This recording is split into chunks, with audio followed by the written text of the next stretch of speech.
Now the first thing is, now if you're in my class, these are things I've done for you guys. Don't let this be the only exam you guys do. This is very important. That I've actually put up here some older final exams with the video that accompanies it, with me actually going through each part of this thing. So make sure you do multiple exams, because the guys who make up this exam, it's a committee, and it rotates between members and stuff like that. So if you go back to several exams, you'll probably see some patterns of what you're going to get to see tomorrow. Again, this is the key to for studying for a common final exam set up for by the department.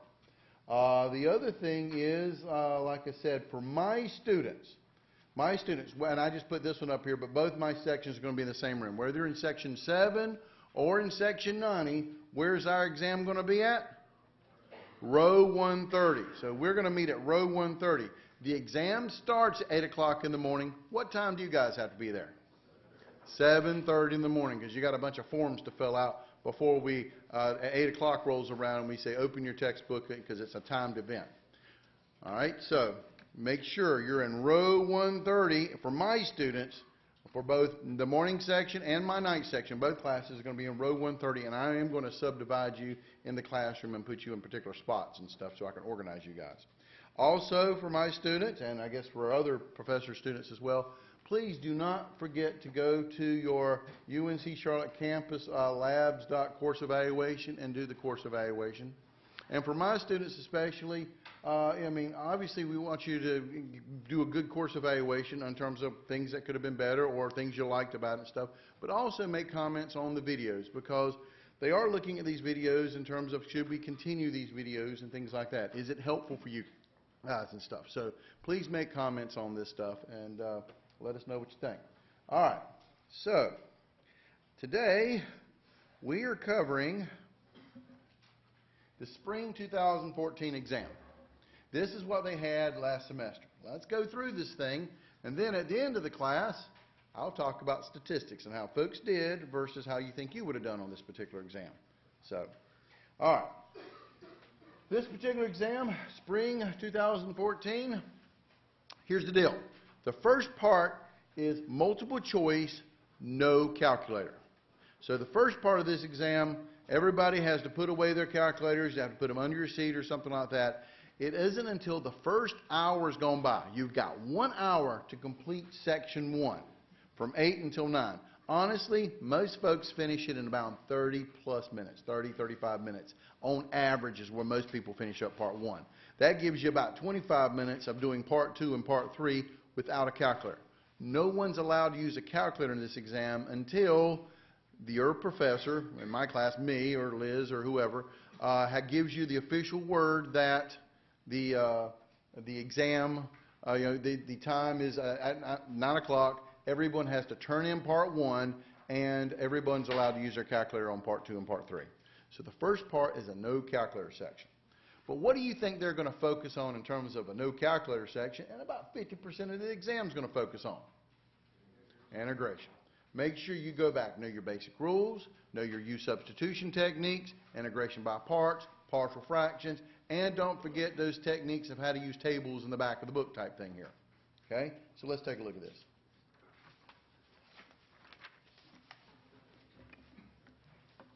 All right, and like expected, first question is what? First several questions is integration.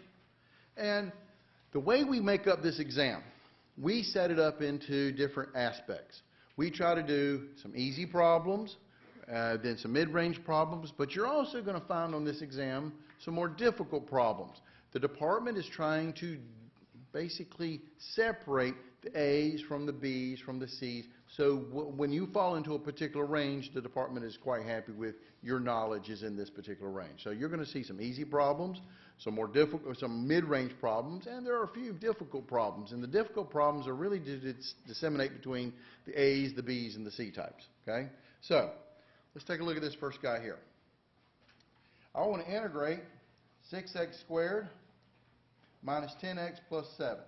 So this would be equal to, hold your constant, integral x to a power x squared would be x cubed over 3, minus 10 to constant, hold over, this is x to the first power, add 1 over add 1, that would be x squared over 2, plus the integral of 7 is 7x plus c.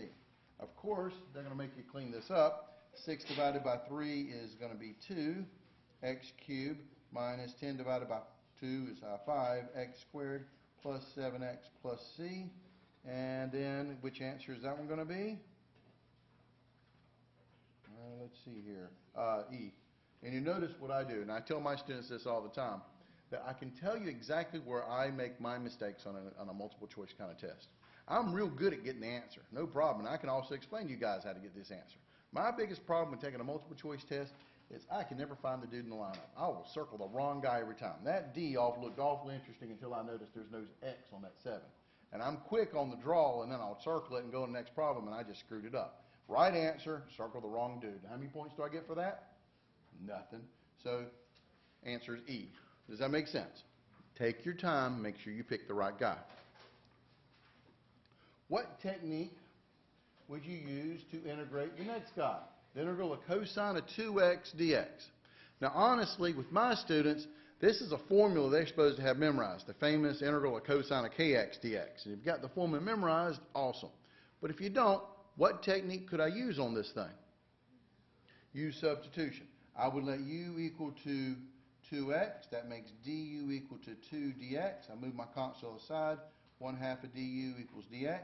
This thing turns into the integral of the cosine of u du. And very important, make sure you get your signs down on these integrations of and the derivatives of these trig functions.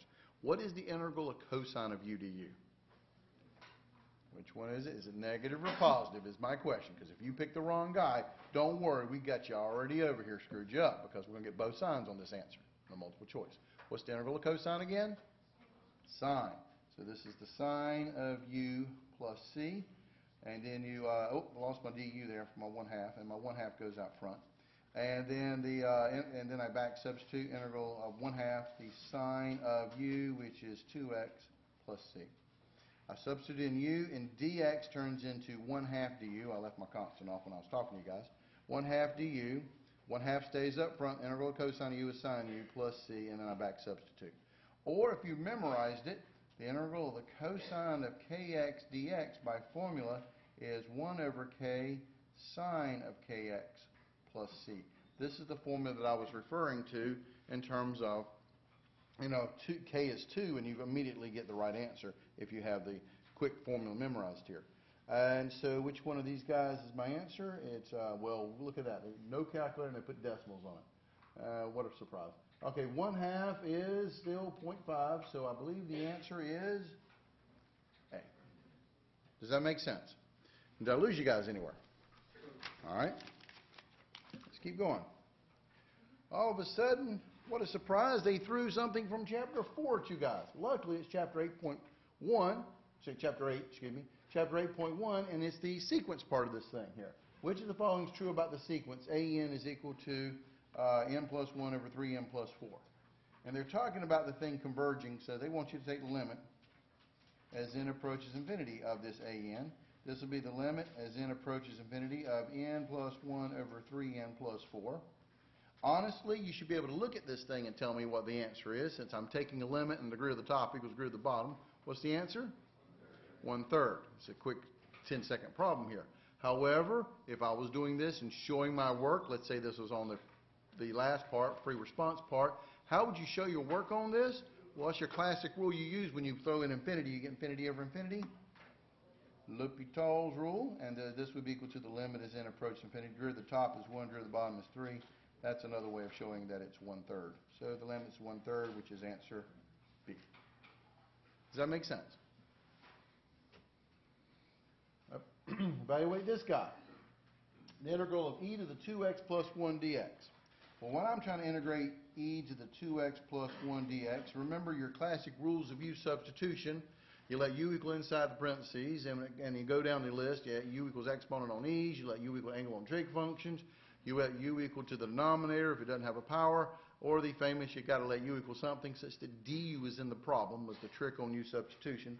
So with this one, what would you let u equal to? 2x plus 1. That makes du equal to 2 dx. Move the constant aside. 1/2 of du equals a dx. And now we substitute. This is the integral. This was e to the u, but the dx gets replaced with a 1/2 du. Don't forget to put your constant out front. And what is the integral of e to the u? That's e to the u plus c.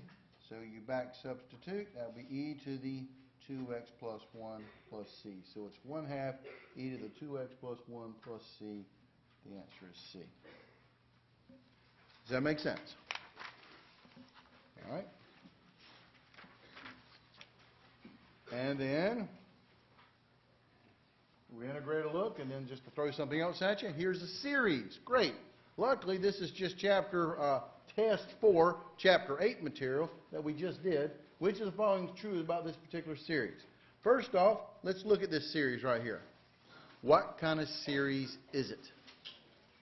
It is a geometric series. Why? Because when you got nothing but numbers raised to a power of n, that's geometric series. If they start throwing some extra n's in it or factorials or whatever, well then I got to use a completely different test and recognize it somewhere else.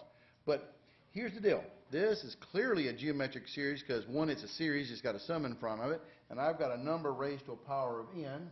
And remember, it's geometric series and telescoping series are the only two series we know exactly what they converge to.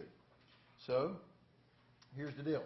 On this particular one, I'm going to look at this guy as a geometric series, and I'm going to figure out what it converges to. So with your geometric series, there were two formulas. There was a sum as n goes from 0 to infinity of a r to the n, or you could have written it the sum as n goes from it goes from 1 to infinity of a r to the n minus 1. This was the original geometric series that we started chapter 8.2 with, but when we finally got down to power series, we also wrote geometric series like this, starting at n equals 0, because it just looked better to have an n as a power here. So that's a 0 if you can't read my handwriting. So here we go. Both of them converge to this a over 1 minus r if the absolute value of r is less than 1. This was the rule about geometric series. Now, which one of these two forms would I actually use on this one? Well, because this one starts at 0, I would actually use this formula. I could use this formula if you wanted me to, but to use this formula, I had to add 1 to this n, then I would have to take away 1 from n within the problem to make it balance out. So I can use either one, but because this one looks exactly like this version of the geometric series, I'm going to use this guy. It'll be a lot easier for me to do. Now, I am going to have to rearrange this guy. This is sum as n goes from 0 to infinity of 3 times 1 over 2 to the n. Now, understand what I did there. This is 2 to the n on the bottom. And I want to make it a fraction, so I can always put times 1 on top. But remember, 1 to any power is the same thing as 1. So I can write them as 1 to the n. So 2 to the n on the bottom is the same thing as 1/2 to the n, is what I'm really telling you. Does that make sense? And from this, I can tell you that a is equal to 3 and r is equal to 1/2. So I know it's going to converge to a, which is 3, over 1 minus 1/2. Remember, you don't have calculators, so the math that you're going to have to do on this version of test is going to be quite simple. What's 1 minus 1/2? Half. What is 3 divided by 1/2? Well, when I divide by a fraction, I invert and multiply, so that's going to give me what? 6. The answer is E. It converges to 6. Does that make sense? Because it was a geometric series, we actually know exactly what a geometric series and a telescoping series converges to. So I'm always looking for these guys. Does that make sense? Now, if you wanted me to, I could redo this problem using this particular formula, because most of my students are actually used to this formula with the geometric series from chapter 8.2.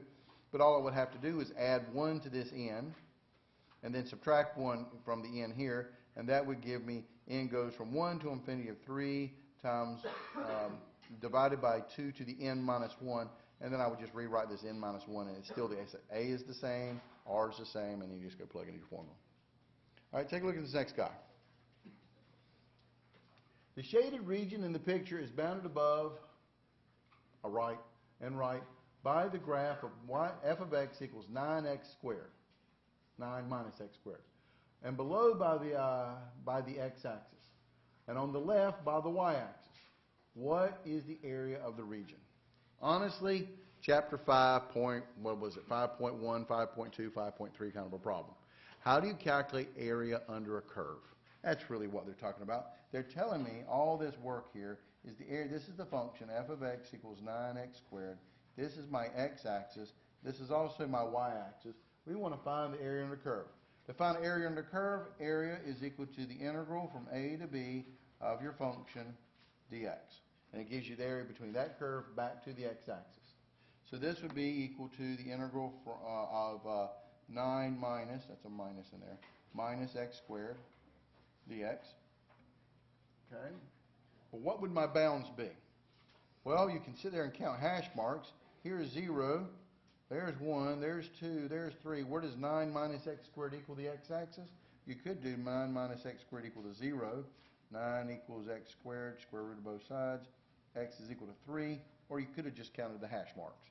So what are my bounds on this thing? 0 to 3. But that's right, no calculator. You're actually going to have to plug in numbers on your own on this one. The integral of 9 with respect to x is 9x. Minus the integral of x squared is x cubed over 3.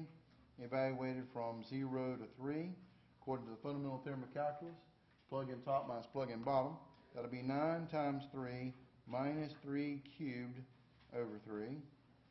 Minus 9 times 0 minus 0 cubed over 3. Well, that goes to 0. No problem there. All right, and let's see here. What's 9 times 3? 27 minus. What is 3 cubed? 27 divided by 3. 27 divided by 3 is 9. And 27 minus 9, this is basic numbers you should be able to do in your head, is what? 18. So my answer is 18, so my answer is C. Does that make sense? So when I'm looking at these particular problems, now also look at the fact is that I am doing some crunching of numbers here, but the ones on the multiple choice part of the test with no calculator, they're going to be relatively nice. Plugging in numbers like 1, 2, and 3, the worst you're going to get is a half, a quarter, or something like that.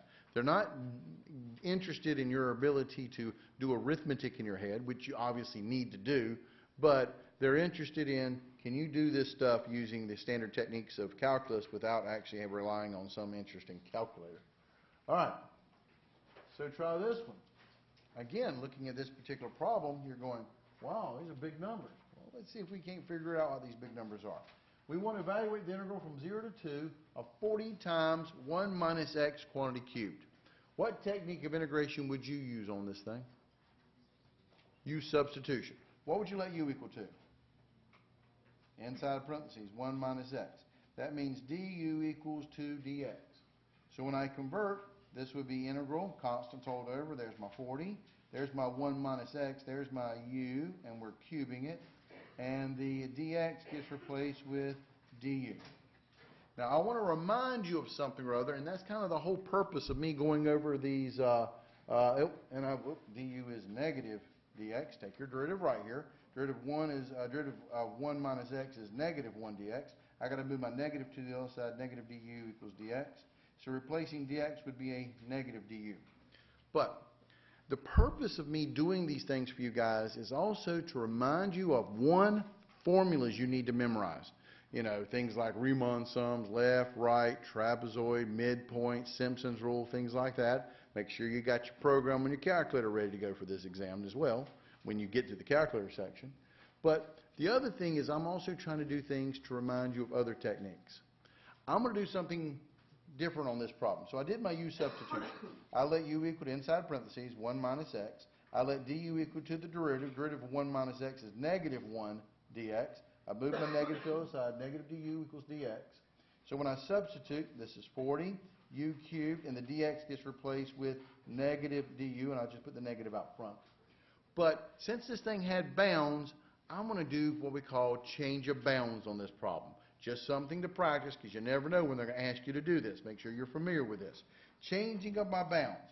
My original bounds were between x is equal to 0 to x is equal to 2. These were my bounds, right?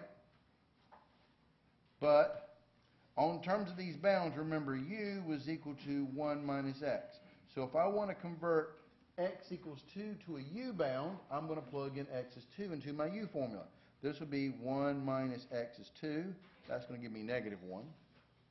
And when I plug in x equals 0, this is going to give you u equals 1 minus 0, which is 1. Okay? So this top bound, 2, ended up being negative 1. The bottom bound was 0. It ended up being 1.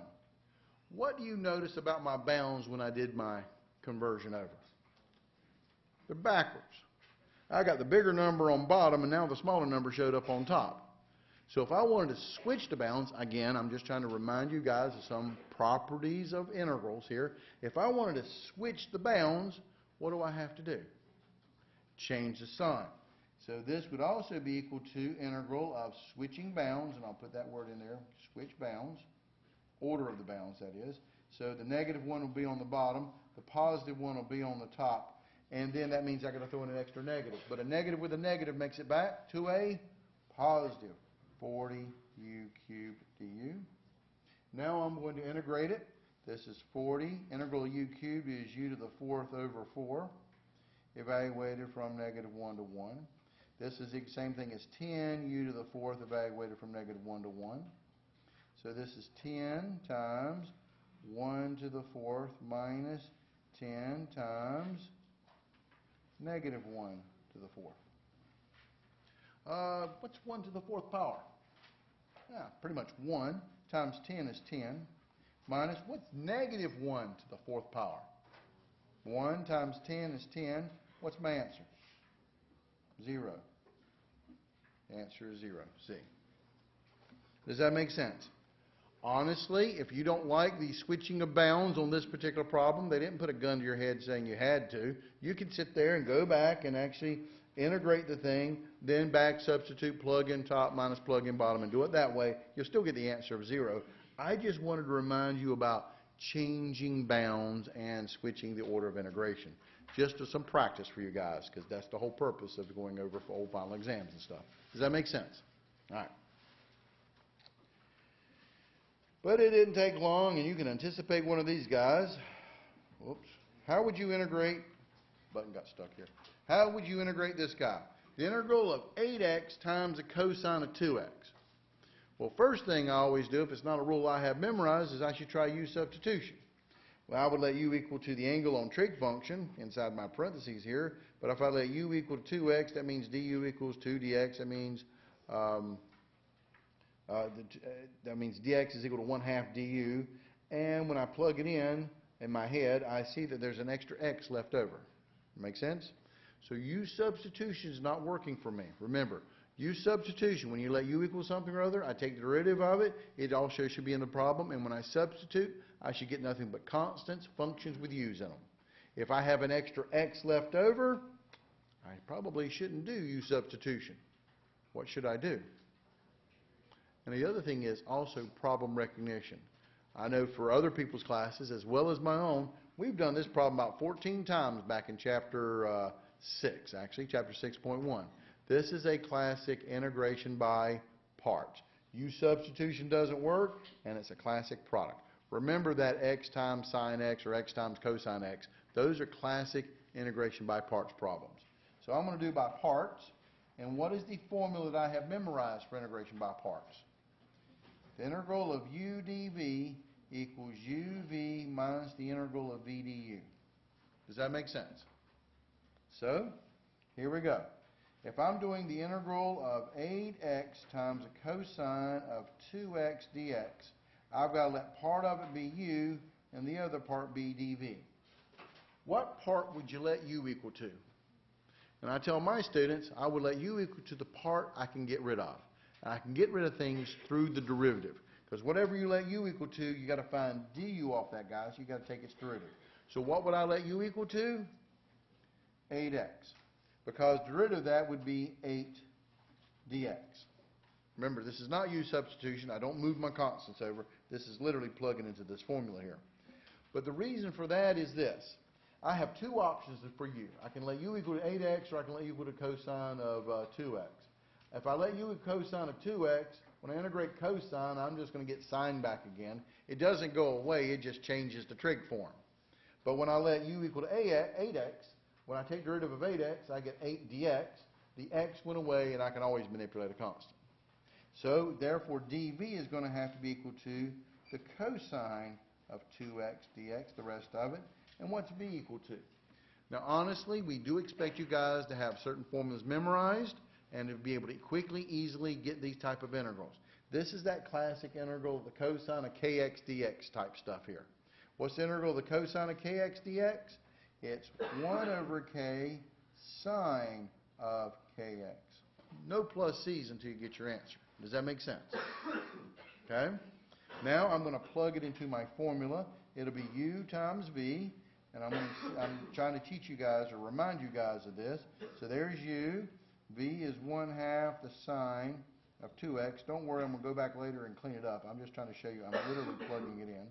Minus the integral of v, which is 1/2 the sine of 2x, and du, which is times 8 dx. Cleaning this thing up, I'm going to write them down here at the bottom.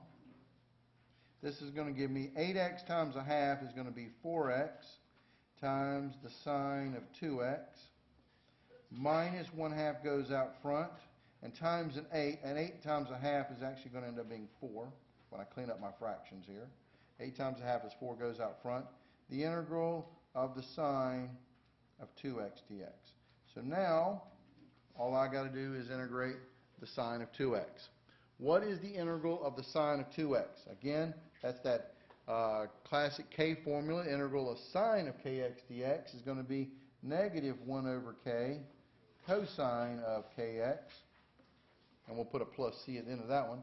But and k is going to be equal to 2, so this is going to be a negative 1/2 times a cosine of 2x when I integrate this part.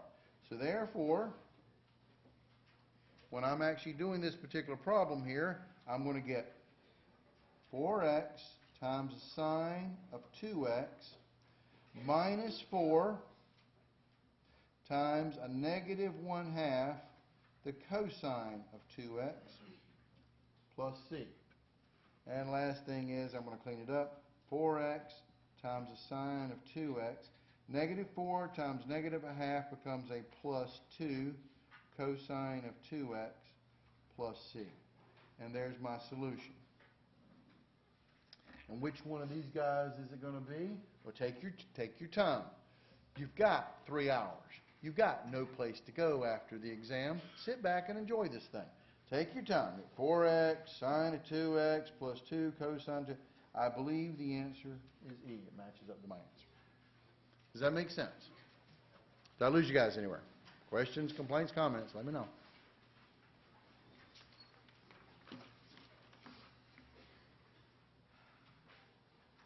All right, an improper integral. Now, you guys can do shortcuts on these particular problems because this is the multiple choice test, so you don't have to show all your work. But since I'm trying to basically do this stuff for you, I'm not going to skip any details. If I'm doing an improper integral, and this is what I call my students a type 1 improper integral, pretty obvious. There's a big old infinity at the top of this thing. How do I write this up properly? And the reason why I'm doing it this way is because this problem could have easily been on the free response part. And showing all details of your work on a free response part of the question is very important. That's how you get the maximum number of points on this stuff. So with this an improper integral, I'm going to take my favorite letter, A. I'm going to take the limit as A approaches, in this case, infinity, of the integral from 1 to A of, I'm going to clean it up, 6x to the negative 2 dx. This will be equal to the limit as A approaches infinity of, 6 is constant, leave alone, integral x to the negative 2 is add 1 over add 1, x to negative 1 over negative 1, evaluated from 1 to A. So this is properly how you would write up an improper integral kind of problem. So this is equal to the limit as A approaches infinity of negative 6 over x. I just cleaned it up. 6 divided by negative 1 is negative 6. X to negative 1 makes an x on the bottom. Evaluated from 1 to A. This is equal to the limit as A approaches infinity of negative 6 over A minus negative 6 over 1. Fundamental theorem of calculus, plug in top minus plug in bottom. This would be equal to the limit as A approaches infinity of negative 6 over A plus 6 when you clean it up. Now plug in infinity for A. If A goes to infinity, you're getting negative 6 over infinity. But when the infinity is on the bottom, what does it go to? 0. So this whole thing goes to 0, plus 6 makes it 6. And officially, if you wanted to be fancy about this, you should write the answer as convergent to 6, because that's how you write the answer for improper intervals. But they just put the number there. What's the answer? 6. So the answer is D. Does that make sense? All right. Take a look at this next problem. Here's another way, especially on a multiple choice kind of a way, where they could ask you questions about Taylor series and Maclaurin series and the like. All right. They just want to know what the coefficient of the x cubed term is in the Maclaurin series expansion of the sine of 2x. Well, you can sit there and do all that derivative stuff with the Taylor series centered at 0, because that's what a Maclaurin series is, if you want to. But what's a quick and easy way to do a Maclaurin series of the sine of 2x? This is why we love Maclaurin and Taylor series. They're easy to manipulate. You should have 5 Maclaurin series memorized. The 1 over 1 minus x, the sine of x, the cosine of x, the tangent of x, and e to the x. These are the guys you should have memorized from the Maclaurin series stuff. I happen to have memorized the sine of x. What is the sine of x? Well, sine and Maclaurin series are odd, so this will be x minus x cubed over 3 factorial plus x to the 5th over 5 factorial and dot, dot, dot. But remember, I'm looking for the old x cubed term, and as long as I got the x cubed term in, I'm good to go. But this is the Maclaurin series. Again, I have memorized. If I needed to, I could derive this thing from a Taylor series. And what do I mean by derive it? I'll derive it by doing something like this. Remember, your Taylor series is f of x equals f of a plus f prime of a over 1 factorial times x minus a plus f double prime of a over 2 factorial times x minus a squared plus dot, dot, dot. Now, how many terms you need? And remember, a Maclaurin series is a Taylor series centered at 0. So all my a's would have been 0. So I could have derived this thing, but they don't want you to derive so much stuff. Don't worry, they'll throw a problem that'll make you derive it, but they usually give you about 1 on this final exam to do that kind of stuff too. If it's something easy, write it down. Have it memorized. Welcome to Calculus 2. Memorize everything. Now, this is not the series we want. What series do we want? We want the sine of 2x. How do I manipulate any kind of power series? Well, if I got the sine of x and I want the sine of 2x, all I got to do is replace all my x's with 2x. So this would be 2x minus 2x quantity cubed, don't forget the parentheses, over 3 factorial plus 2x to the 5th over 5 factorial plus dot, dot, dot.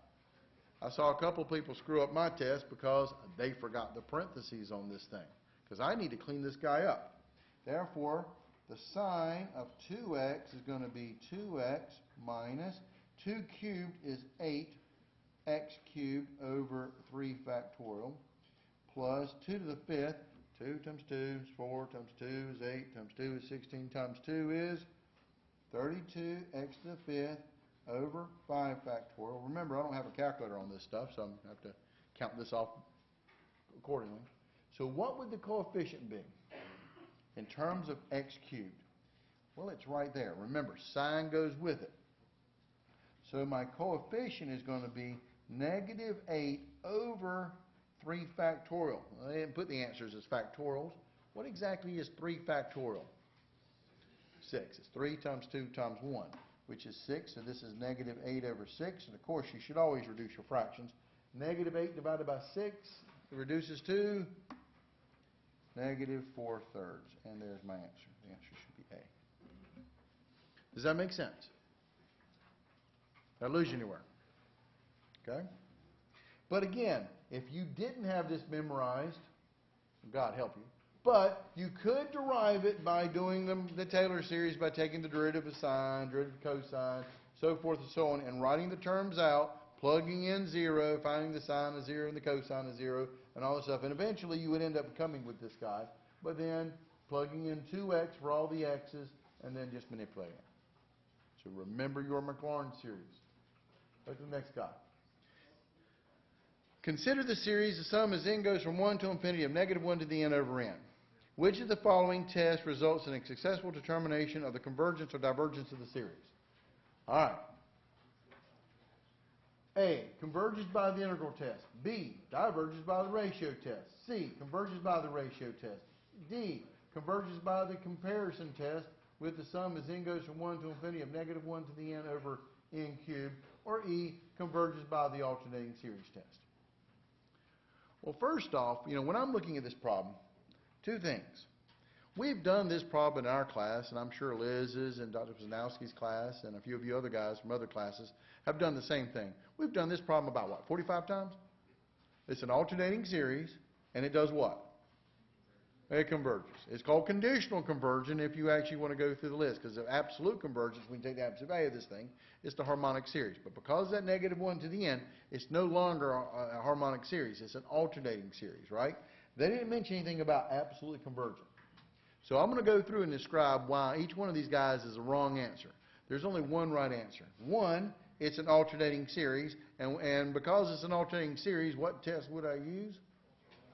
Yeah, pretty much, the alternating series test. And if you actually did the alternating series, which I will do in a second to remind you of it, it actually converges. So I can actually look at this problem, and this is another, for me, this is a 10-second problem. And then I can move on. But I will go through this thing to describe to you guys. To use the integral test, all the terms have to be positive, right? That's part of the rules for the integral test. All the terms have to be positive, so you don't have any negative terms on it.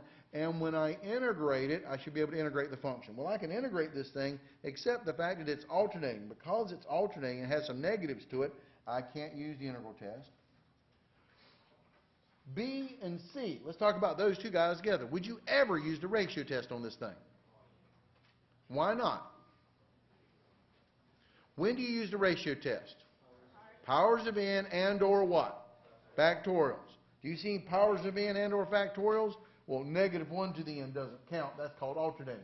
This is just a plain old n. And remember, when you use the ratio test, you take the absolute value of it anyway, which means the negative 1 to the n gets to go away. You would never use a ratio test on this because it doesn't have a number ratio power of n and or factorial. So both of these two guys are down. Would you do a comparison test to this guy? To do the limit or the direct comparison test, all the terms have to be positive. We don't do comparison tests to alternating series type stuff. So, and plus, even if I want to do a comparison test, I got to compare it to somewhat of the same thing. This has got an n on the bottom. This thing has an n cubed. They're not even close to the same thing. So that's completely out.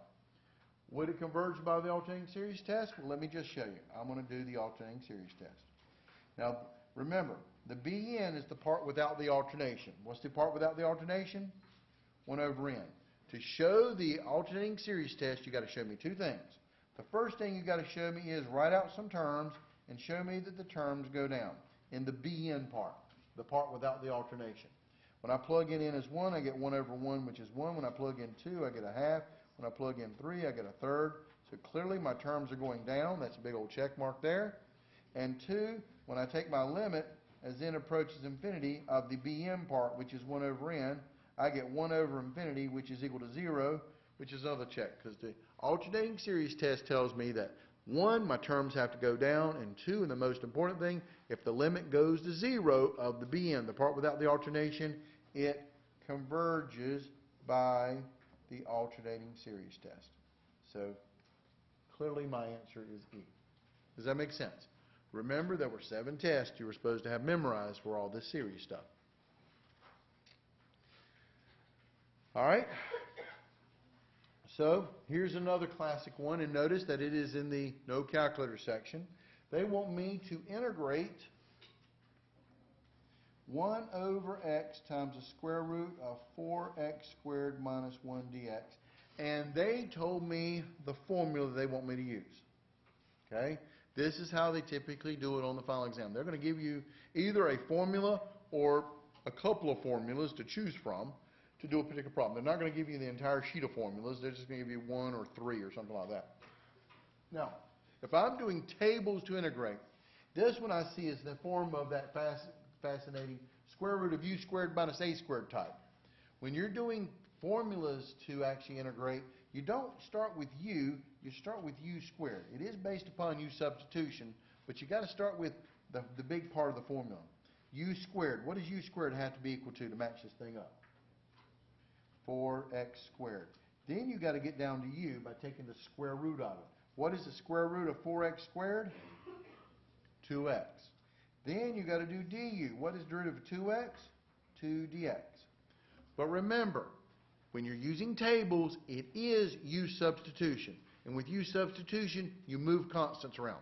Integration by parts, I don't move constants. They hold over or I plug it into the formula. Only u substitution do you move constants around. So I'm going to divide by 2, and that means 1/2 of du equals a dx. So when I substitute in for this thing, this is the integral, this is 1 over, this was a square root, this was my u squared minus 1, that matched up. Dx turns into a 1/2 du, and I guess what I got? I got an x that never got substituted. There's still an x left over. So I'm going to go to the form that has x in it. Here it is. U is equal to 2x. What does that make x equal to? U divided by 2. So I'm going to go now substitute in for anything left over. This will be the integral of 1 over u divided by 2 times the square root of u squared minus 1 du. Now I'm going to pull out my constant, and there's a 1/2, and I'm going to take that 1/2 and put him out front. Now this guy has a constant on the bottom, and it's u divided by 2, which makes it a 1/2 on the bottom. So this is going to be 1/2 the integral of 1 over u squared times the square root of u times the square root of u squared minus 1 du. But that 1/2 is going to continue to be on the bottom. And what is a 1/2 divided by a 1/2? Ones. This 1/2 and that 1/2 end up canceling. So this turns into the integral of 1 over u times the square root of u squared minus 1, which just so happens to be my answer, well, my formula answer, arcsecant of u. And what's the last thing I'm going to do? Oh, plus c there. What's the last thing I'm going to do? On u substitution, back substitute. So this is the arcsecant of u, and u happens to be 2x plus c. And there's my answer. And arcsecant of 2x plus c, the answer is c. Does that make sense? And notice how I did this problem. U substitution, moved it over, pull all my constants out, because the trick on doing these tables, I know what the answer is. It's going to be arcsecant of something or other here, but the trick is keeping up with the constants. In this problem, all my constants cancel. They usually don't. That's why you notice they had some extra different constant times over here, but they always told you, yeah, it's all going to be arcsecant of u there. Okay? Does that make sense? Questions? All right, next problem. Evaluate the integral of the square root of 5 over x squared minus 4 dx. Again, the reason why we do these exams is to practice.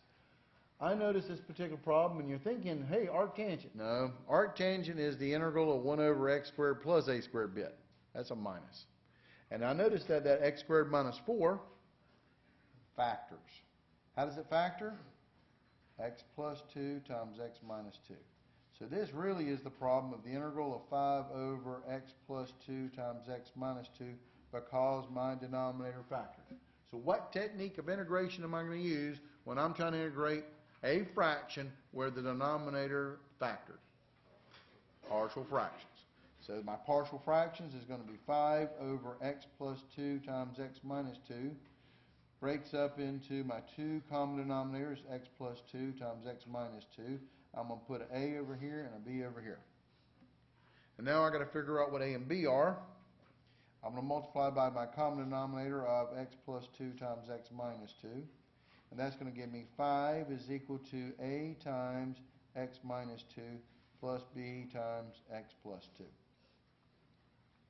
And I'm going to do what I call the Annihilator Method. Since it works for all x's, I get to pick a couple of x's that I like. What kind of numbers do you like to plug into this thing? -2 and +2, right? So when I plug in +2, I want to get 5 equals a times 2 minus 2 is 0. It annihilated the a term. plus 2 plus 2 is 4. That tells me that b is going to be equal to, because that goes away, 5/4. Does that make sense? When I plug in negative 2, that's going to give me 5 is equal to a times negative 4. Negative 2 minus 2 is negative 4. Plus b times 0, so that's annihilated. That goes away. And when I divide, that tells me a is going to be equal to negative 5/4.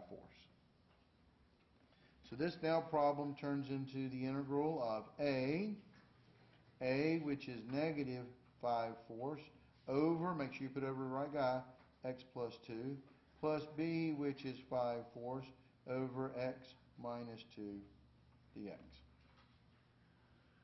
The other thing that I try to teach my students is about integration in your head. Simple U substitution in your head. Negative 5/4 is a constant. Leave them alone. Okay? Now, what is the integral? Pull him out front. What's the integral of 1 over x plus 2 dx? What's the integral of 1 over x plus 2 dx? Well, if I did U substitution, you should do U substitution in your head. I will let U equal to x plus 2, which means du equals dx. So there's no constant to manipulate. So it's 1 over u. What's the integral of 1 over u? Natural log officially, absolute value of u, and my u was x plus 2. We've done so many of these problems, you should be able to see this answer in your head. U substitution in your head is really what you're doing. Plus 5/4. This again is 1 over x minus 2. So I would let u equal to x minus 2, which means du equals dx. So this turns into 1 over u, and the integral of 1 over u is the natural log of the absolute value of x minus 2, plus c, and there's my answer. Which is answer, which one? And notice the negative is with the plus, the 5/4 is with the minus, and so E is my answer. Does that make sense? Did I lose you anywhere? Again, I am trying to demonstrate this. I did actually use U substitution in my head to this problem, but if you've done enough of these problems, you should see this. Next problem. Suppose that f prime of x equals 6x squared minus 5, and f of 1 equals 12. What's f of 0 going to be? Well, this honestly is from chapter 4.7 in Calculus 1, but we also reintroduced this in chapter 5.2 and 5.3 after we did the area under the curve. This idea of when I integrate the derivative, I'm going to get my original function back plus c. So when I integrate 6x squared minus 5 dx, that's going to give me what? Well, the integral of 6x squared, this is going to give me my function back again, and I'm going to put a big old plus c on this. All right, so the integral of 6x squared, 6 is constant, integral x squared is x cubed over 3, minus 5x plus c. Cleaning it up, this is going to give me f of x is equal to 2x cubed minus 5x plus c. But now I need to figure out what that c is. But they did tell me f of 1 equals 12. As f of 1, which would be equal to 2 times 1 cubed minus 5 times 1 plus c, that's got to be equal to 12. Doing my math here, this is 2 minus 5 plus c equals 12. 2 minus 5 is negative 3 plus c equals 12.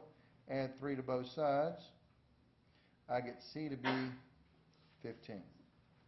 Therefore, f of x is equal to 2x cubed minus 5x plus 15. There's my function, but that's not the answer that they wanted. What do they want me to do? One more hoop to jump through. What do they want me to find? F of 0. Well, f of 0 would be 2 times 0 cubed, plus, minus actually, 5 times 0 plus 15. Well, that goes away and that goes away. What's it equal to? 15. Answer C. Does that make sense? Integrating the derivative gives you the original function back again. But now, take a look at number 15. Which of the following is the derivative of f of x? So you've got this f of x is equal to the integral from 0 to 2, to x, of the sine of t squared plus 1 dt. And what do they ask me to find? They want me to find f prime of x. Well, to take the derivative, you've got to take the derivative of the original function, which means I need to take the derivative with respect to x of my integral. This is the, quote, other fundamental theorem of calculus. Dr. Stewart in our textbook calls this the first fundamental theorem of calculus. The second fundamental theorem of calculus is when you integrate, you plug in top minus plug in bottom. The first fundamental theorem of calculus is the idea that when you take a derivative of an integral, they cancel out and you just get the original function back. But you've got something other than x on the bound, so we've got to use the chain rule version of this. This tells me that the derivative is going to be the derivative and the integral cancel, so I'm going to get the sine of, and plugging in 2x for all my t's here. This will be 2x quantity squared plus 1. But then you got to do times because it comes from the chain rule. The chain rule is derivative of the outside, inside stays the same, times the derivative of the inside. So the inside is the bound that we just plugged in. What's the derivative of 2x? Times 2. So basically, the derivative of the integral cancel, and I just plugged in 2x's for all my t's here, and then I got to do times the entire thing by the derivative of what you plugged in, which is 2. It's the chain rule version of this guy. So when I clean this up, f prime of x is equal to, what do we got here? 2 goes out front being a constant. Sine of 2x quantity squared, that'll be 4x squared plus 1, which is which answer? Answer is A. Does that make sense? Now, honestly, if you looked at the exact amount of time that I took to do this particular part of the test, it took me, I got started a little late, but it took me about 35, 40 minutes to do this. But I also explained it to you guys. I didn't just do it. I had to explain myself. So, honestly, most folks finish up around 35 minutes or so. Now we're moving on to part 2. But you got to remember, let's say I took 40 minutes to do this. That still means I got 20 minutes of no calculator. Now, I've seen students do this, which just frustrates me to no end. They'll just sit there and twiddle their thumbs until 9 o'clock shows up, and then when I give them the calculator, they'll start doing this stuff. Don't waste your time. You got 3 hours. You got no place to go, and honestly, most of this stuff you can do without a calculator anyway. Let's take a look. Open it up. I still don't have a calculator. It's way over there. Don't get to use it for at least another 20 minutes. I can at least do a big half of this thing, and if I need my calculator, I'll stop to the point where I need my calculator, go on to the next problem, and just remind myself I got to go back and finish that problem up by crunching my numbers. So here we go. All right, again, this is why we study these tests, to go back and remind yourself of formulas you need to know for this exam. It's Calculus 2. Memorize everything, and there are thousands of formulas you need to know for this test. Here's one. Which of the following integrals gives the arc length for the function y equals x cubed minus 2x on the interval between 1 and 5? They didn't ask me to calculate the thing. They just don't know what integral is. I don't need a calculator for this. I just need to memorize the formula. What's my formula for arc length? AL, arc length, is equal to the integral from A to B of the square root of 1 plus the derivative of my function squared dx. Keep an eye on all these formulas you're supposed to have memorized for this exam. So, what's the function they gave me here? They gave me y equals, or f of x equals x cubed minus 2x. Now switch gears and take derivative of it. Don't get confused with your integral rules. What is the derivative of x cubed? 3x squared minus derivative of 2x is just 2. So my arc length is going to be equal to the integral of the square root of 1 plus parentheses 3x squared minus 2 quantity squared dx. And what are my bounds? Well, they gave me the bounds from 1 to 5, so I'm going to put 1 to 5. A is 1, B is 5. Now I'm done. There's my answer. But you notice that's not the answer they have written up here. What did they do? They cleaned it up. Well, fine, we can clean it up too. How would I clean up 3x squared minus 2 quantity squared? I would full it out. So this would give me arc length would be equal to the integral from 1 to 5 of the square root of 1 plus 3x squared squared first. That would give me what? 9x to the fourth. And now outer would be 3x squared times minus 2 is a minus 6x squared. Inner would be a minus 2 times a 3x squared, which is another minus 6x squared. And then last, minus 2 times minus 2 is a plus 4 dx. All I did was pull it out. First, outer, inner, last. And now I'm going to combine like terms and get my answer. This will be equal to the integral from 1 to 5 of the square root of 9x to the fourth minus 6x squared minus 6x squared is a minus 12x squared. And positive 1 plus a 4 is a plus 5 dx. And remember, don't forget to write the dx on your integrals, especially on the free response part. I've seen so many people write this as the answer, and then they wonder why they lost 2 points here, 2 points there, 2 points everywhere. Adds up. That's worth 2 points if you don't know to put the d, what variable it is on the problem. dt, dx, dy, whatever you're integrating with respect to. So which one of these answers is it? Plus 5. Let me double check it. 9x to the fourth minus 12x plus 5. The answer is D. Does that make sense? All right, take a look at the next guy. And again, notice I didn't need a calculator. Let's keep going.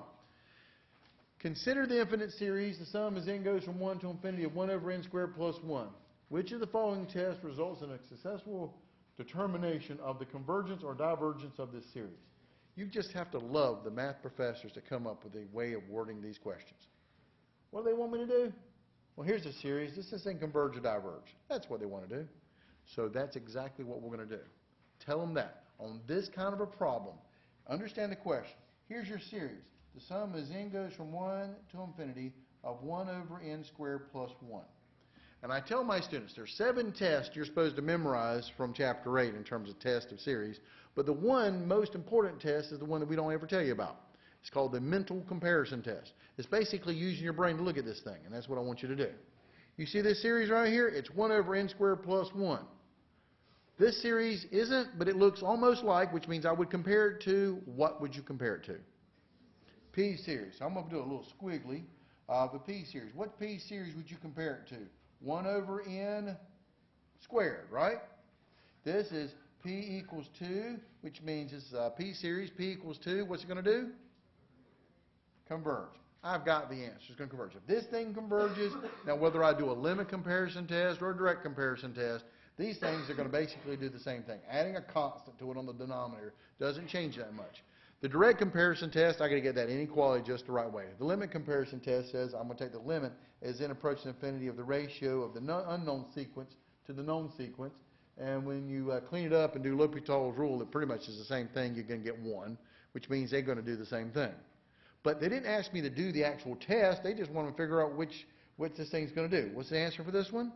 Is going to converge. But see, here's your problem. There's more than one test I could use. I could have used the integral test. I could use, let's see here, the comparison test. Maybe I could use a direct comparison test. Maybe I could even use the limit comparison test. Well, I definitely could use the limit comparison test. There's lots of different tests. Does that make sense? But the answer is what? Convergence. So automatically, I can get rid of answer D and answer A. Does that make sense? This is how you do this kind of a problem. Now, let's take a look at this thing. Basically, I know it's going to converge. What are my suggestions here? Is it going to converge by the integral test? Well, I could integrate this thing. Some weird arc tangent if I do. Remember your formulas. But I could integrate this guy. No problem at all. So, could I use the integral test? Yes, I could have. So this is a possible answer. Let's go to the next guy. Could you say it converges by the ratio test? Would you ever use the ratio test on this problem? No. No powers of n, no factorials. That would be, so no ratio test. That's just a bad answer. So the only other one, would you do a comparison test? Well, maybe I could do the comparison test. But would you actually compare it to 1 over 2n? No, that's n squared. 1 over 2n, well, forget the 2. This is 1 over n. What kind of series is this guy? Harmonic series. And what does the harmonic series do? And if you compare to diverge, you should diverge. You should not converge. So the whole idea behind that answer is stupid. Does that make sense? So there's only one answer left. Even though I used a comparison test the way I would have done it, there's more than one test, but there's only one answer. It's convergent, and I could have used the integral test, so the answer is B to this problem. Does that make sense? All right, next one. Which of the following defines the integral, definite integral? Which of the following definite integral gives the x-coordinate of the centroid, more formulas worth memorizing here, in the first quadrant, which is bounded by the graph of f of x equals 8 minus x cubed, and as above, above by this function, and below by the x-axis. Well, I don't need a calculator for this. I can graph this thing if I need to. It's negative x cubed. Okay, so x cubed looks like that. So negative, we'll flip it upside down. Plus 8. So that would be shifting it 8 units up here. 8. And it looks something like this. Right? And they said, I believe it was in the first quadrant. So I'm talking about this thing over here. I just need to know what this point is. What would this point be? Well, this is 0, clearly. This point is the point of intersection with the x-axis. And the x-axis, same thing as y equals 0. So 8 minus x cubed equals 0. 8 equals x cubed. Cube root of both sides. X is equal to what? 2. Cube root of 8 is 2. So I'm integrating between 0 and 2, which, see, the answer is either now A or B. Does that make sense? But the reason why is this. What do they want me to find? They want me to find the x-coordinate to the centroid. Let's go through some formulas. What is the formula for the x-coordinate of the centroid? How did you calculate that way back when in Chapter 7? How do you find the x-coordinate of the centroid? To find the x-coordinate, you had to take the moment about the y divided by the mass. Does that make sense? My is the moment about the y, m is the mass. Okay? So, and just for review purposes, what's the y coordinate equal to? The moment about the x divided by the mass. Just for review, because you need to know these formulas, what is the formula for mass of a centroid? You see, my function is in terms of x here. Does that make sense? Since my function is in terms of x, I'm going to use my dx formulas. The mass, by formula, is the integral of the top function minus the bottom function dx.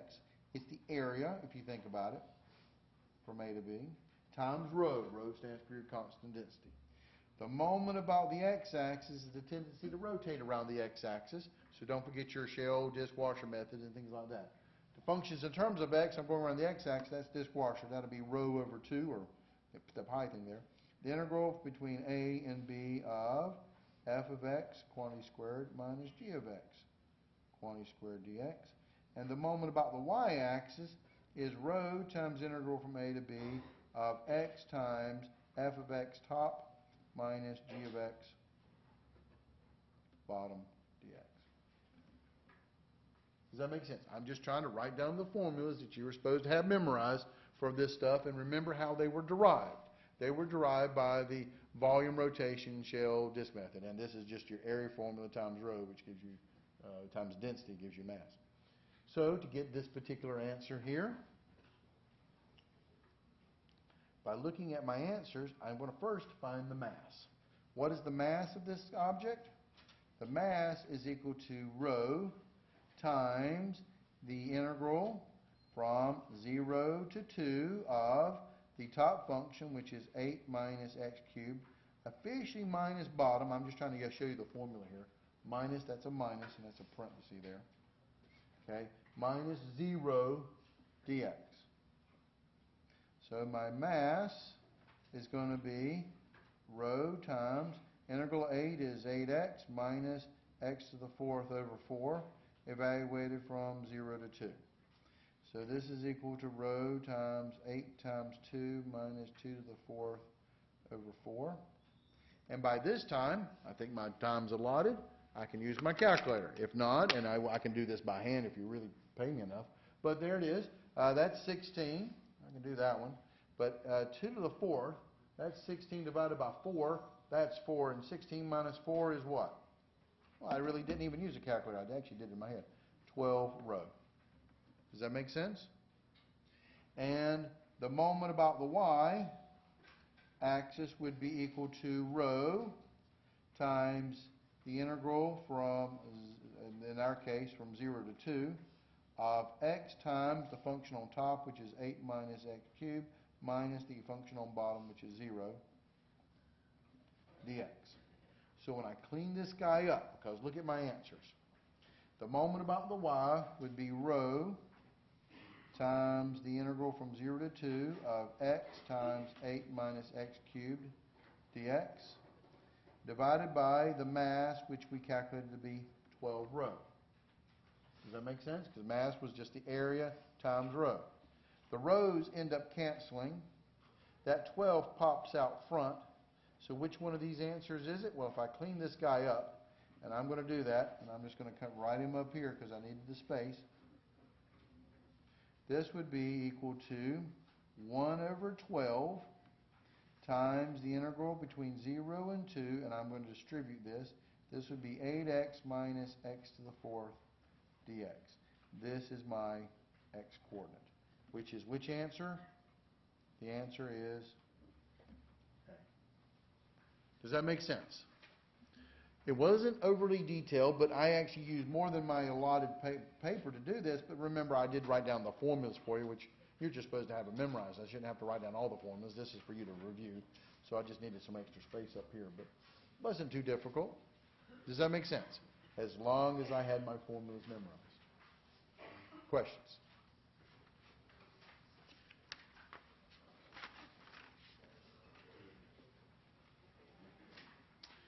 Which of the following is true about the series? The sum as n goes from 1 to infinity of -1 to the n divided by 2n. All right?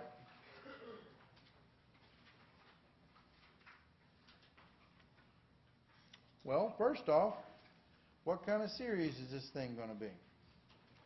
Well, it's an alternating series, right? It's an alternating series, and I'm first going to figure out if it converges or diverges, and then I'll worry about what it converges to. Does that make sense? So it's an alternating series. So I'm going to use the alternating series test. And the alternating series test, my Bn is going to be 1 over 2n. The first thing I'm going to do is write out some terms when n equals 1, n equals 2, n equals 3, because we're starting with 1 on this guy. This will be 1/2. This will be 1/4. This will be 1/6. Dot, dot, dot. The terms are going down. That's what I want to check on. And number 2, when I take my limit as n approaches infinity of the Bn part, 1 over 2n, this is 1 over 2 times infinity, which is equal to 1 over infinity, which is 0.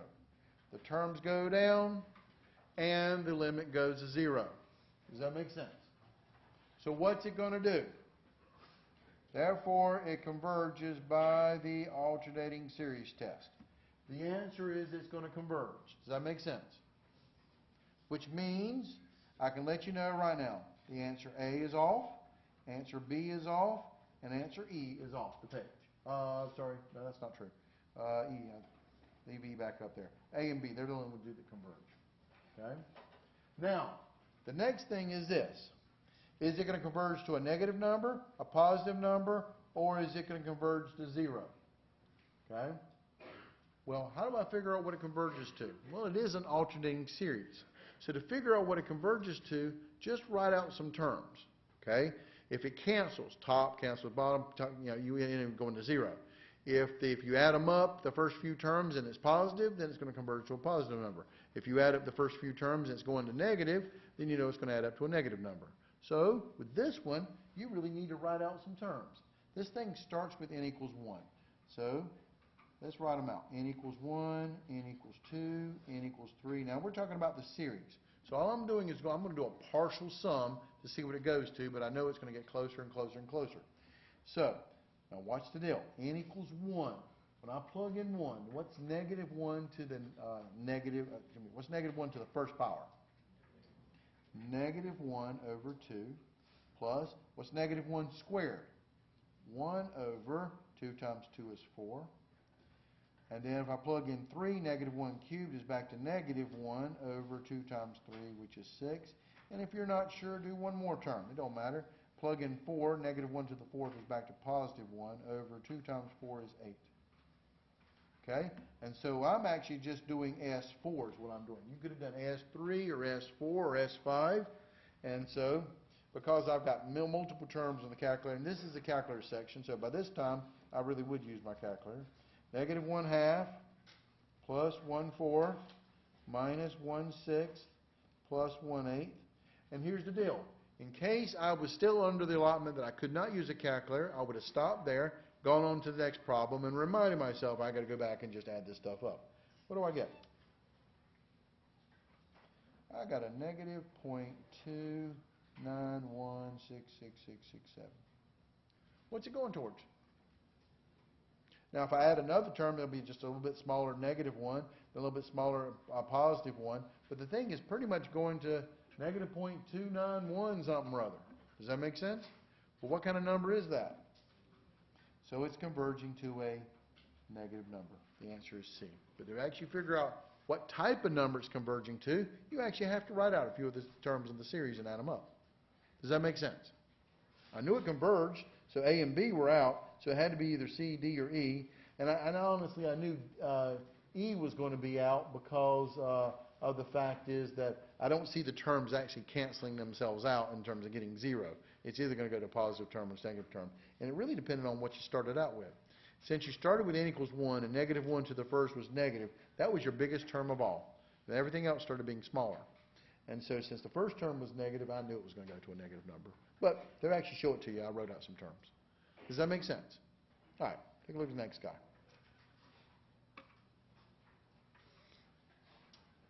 Oh, this is a big one. Lots of words. Let's read them. Which of the following gives the best estimate to 5 decimal places, that's so the nearest point 0.00001, of the absolute value of the error using 10 equally wide trapezoids to approximate the area under the graph of f of x equals 30 minus x squared on the interval between 1 and 5. And boy, this was a gift in case you didn't memorize it here. In general, E is equal to B minus A cubed times F double prime of C over 12n squared, where n is the number of partitions and C is some number in the interval between 0 and 1. That may depend on the change of n. Okay. A lot of wording. You understand, you got to give hats off to the people who make up this exam to come up with words like this to throw you off. But the fact of the matter is, what do they want me to find? They want me to find how many terms of the trapezoidal rule. What were my formulas? The trapezoidal rule error was less than or equal to k times b minus a cubed over 12n squared, where k was equal to the max value of the second derivative. Does that make sense? Between a and b over your interval. Absolute value of the max interval. Does that ring a bell? Well, good. If it doesn't, we'll go back and study this stuff again, because it's in chapter 6.5 or 6 or something like that. 6.5, 6.6, in that general area. Okay? Trapezoidal rule stuff. But while I'm at it, and because I'm writing them down, there are 3 error formulas you're supposed to know with the Riemann Sums stuff. This is the trapezoidal rule area. What was the Simpsons rule? What was the midpoint rule? We'll do that one next. What was my midpoint rule error? K times b minus a cubed over what? 24n squared, because I cannot guarantee you they're going to give you this formula. There's no obligation to give you any formulas. Calculus 2, memorize everything. Okay? They're nice enough to give it to you. And where k is the exact same thing. Does that make sense? And then there's one more, which was my Simpsons rule error. What was that equal to? Less or equal to k times b minus a to the 5th over 180n to the 4th. But k was equal to the max value of the 4th derivative. Just to remind you of the formulas you're supposed to know for this exam. All right, so here's the deal. First thing I got to do is I got to go find k. K is equal to the max value. That's that second derivative thing here. Max value of my second derivative. All right, what is my second derivative? F of x is equal to 30 minus x squared, right? So, what's my first derivative then? Negative 2x. Therefore, what's my second derivative? Negative 2. But it's supposed to be the absolute value. It's got to be a positive number. So this one's nice. Look at it. It's like x squared, quadratic. How decent was that? So what's the maximum value of the function being negative 2? It's negative 2 throughout, but it's got to be positive. So what's my answer for k? K equals 2. Because it's got to be absolute value of it. So I'm going to plug it into this formula here. My area for the trapezoid officially is less than or equal to, my formula is k, which is 2 times b minus a. Well, my interval is between 1 and 5. That means that a is equal to 1 and b is equal to 5. So this will be 5 minus 1 cubed over 12 n squared. Does that make sense? A is 1, B is 5. And what is this thing supposed to be less than? Or equal to what number? 0.00040, 0.00001. What do you think your mission is supposed to be? You got to go solve for n. Okay. Wait a minute. Well, what did they tell me here? So I want this thing. So what's my best estimate? Which of the following gives the best estimate? Okay. Oh, wait a minute. They did tell me what n is, right? Okay. Where n is the number of partitions. How many partitions they want? Oh, there it is right there. They actually told me what n is. That's nice. And we want to figure out if it's going to be to the nearest 100,000th here. So I'm not real sure. Oh, this basically, forget this part right here for a second. This would be n is equal to what? 10. So what's my trapezoidal area going to be? 2 times 5 minus 1 cubed over 12 times 10 squared. Because they actually gave me the number of partitions. They just want to know what the area is. And while they're telling me this, they're just trying to round it off to this number of decimal places. That's just to throw me off here. All right, so here we go. Turn it on. This will be 2 times 5 minus 1 cubed divided by, parentheses around your denominator is the trick, 12 times 10 squared. 10 is the only thing being squared. Close parentheses on the denominator. What did I get? I got 0.106666667 something or other. So, and they wanted it to this many decimal places, so that's 5, 1, 2, 3, 4, 5. So they round that 6 off to 7. So where's my answer at? And the answer is C. Does that make sense?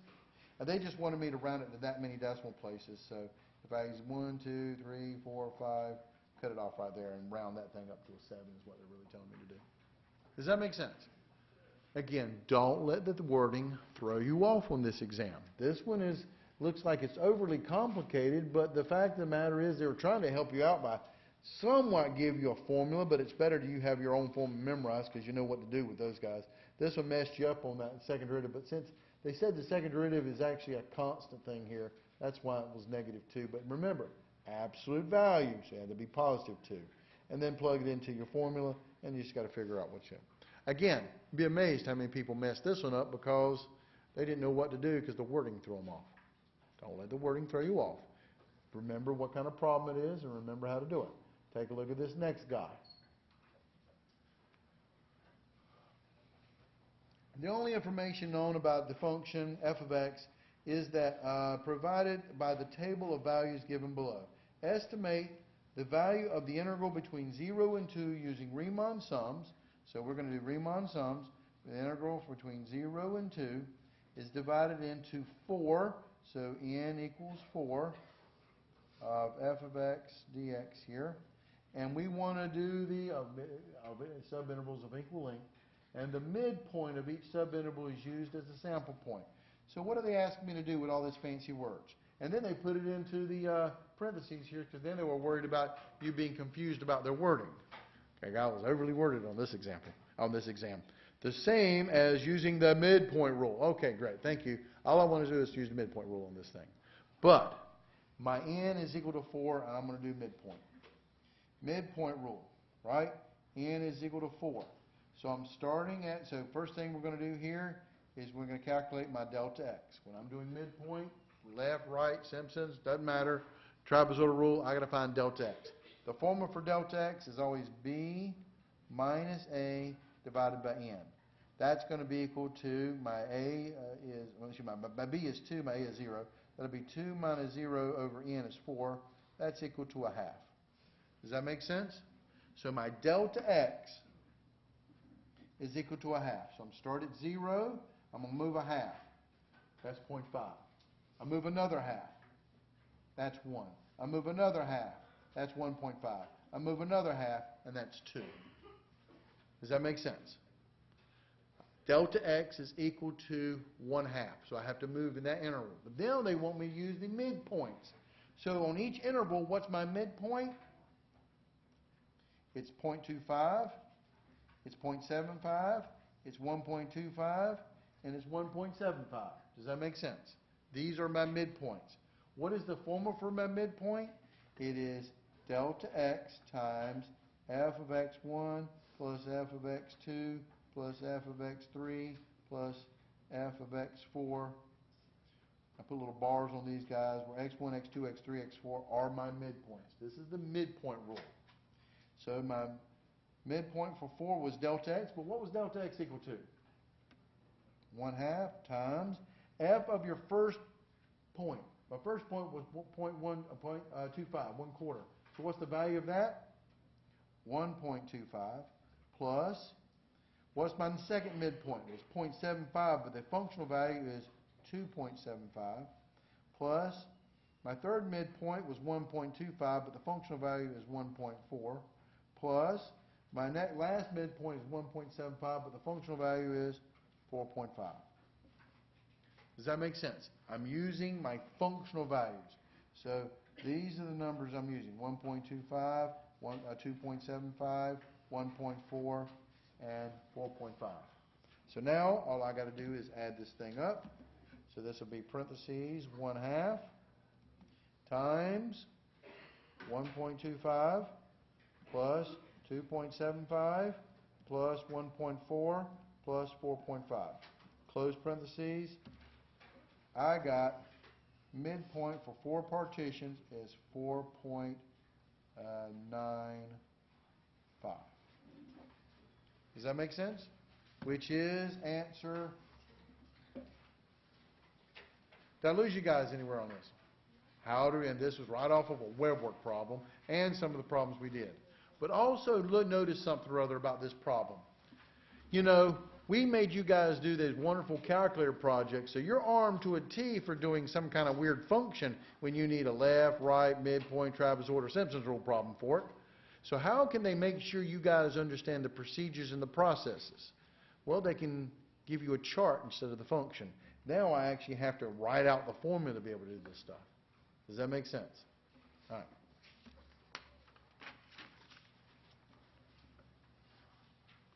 An object on the x-axis is subject to a force of x squared pounds with x measured in feet.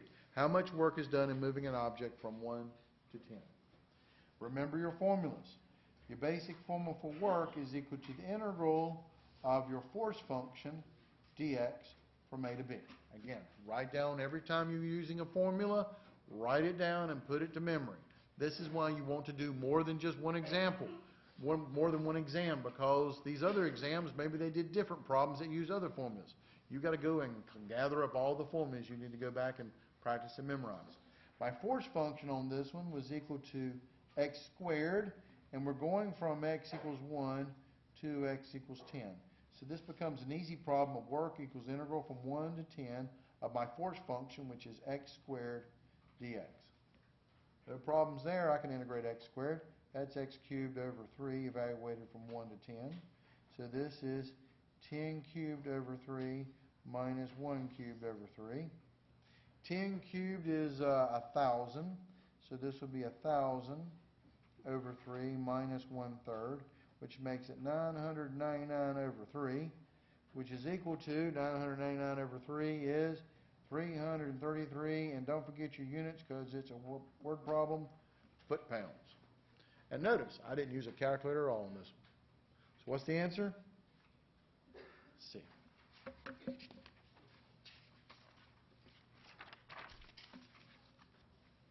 The question was, I need to have a formula memorized.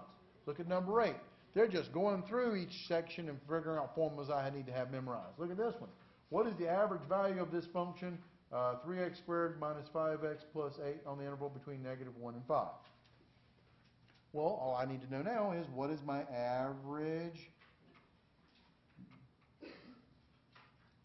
value formula? That's equal to 1 over b minus a times integral from a to b of f of x dx. Does that make sense? Just memorizing formulas.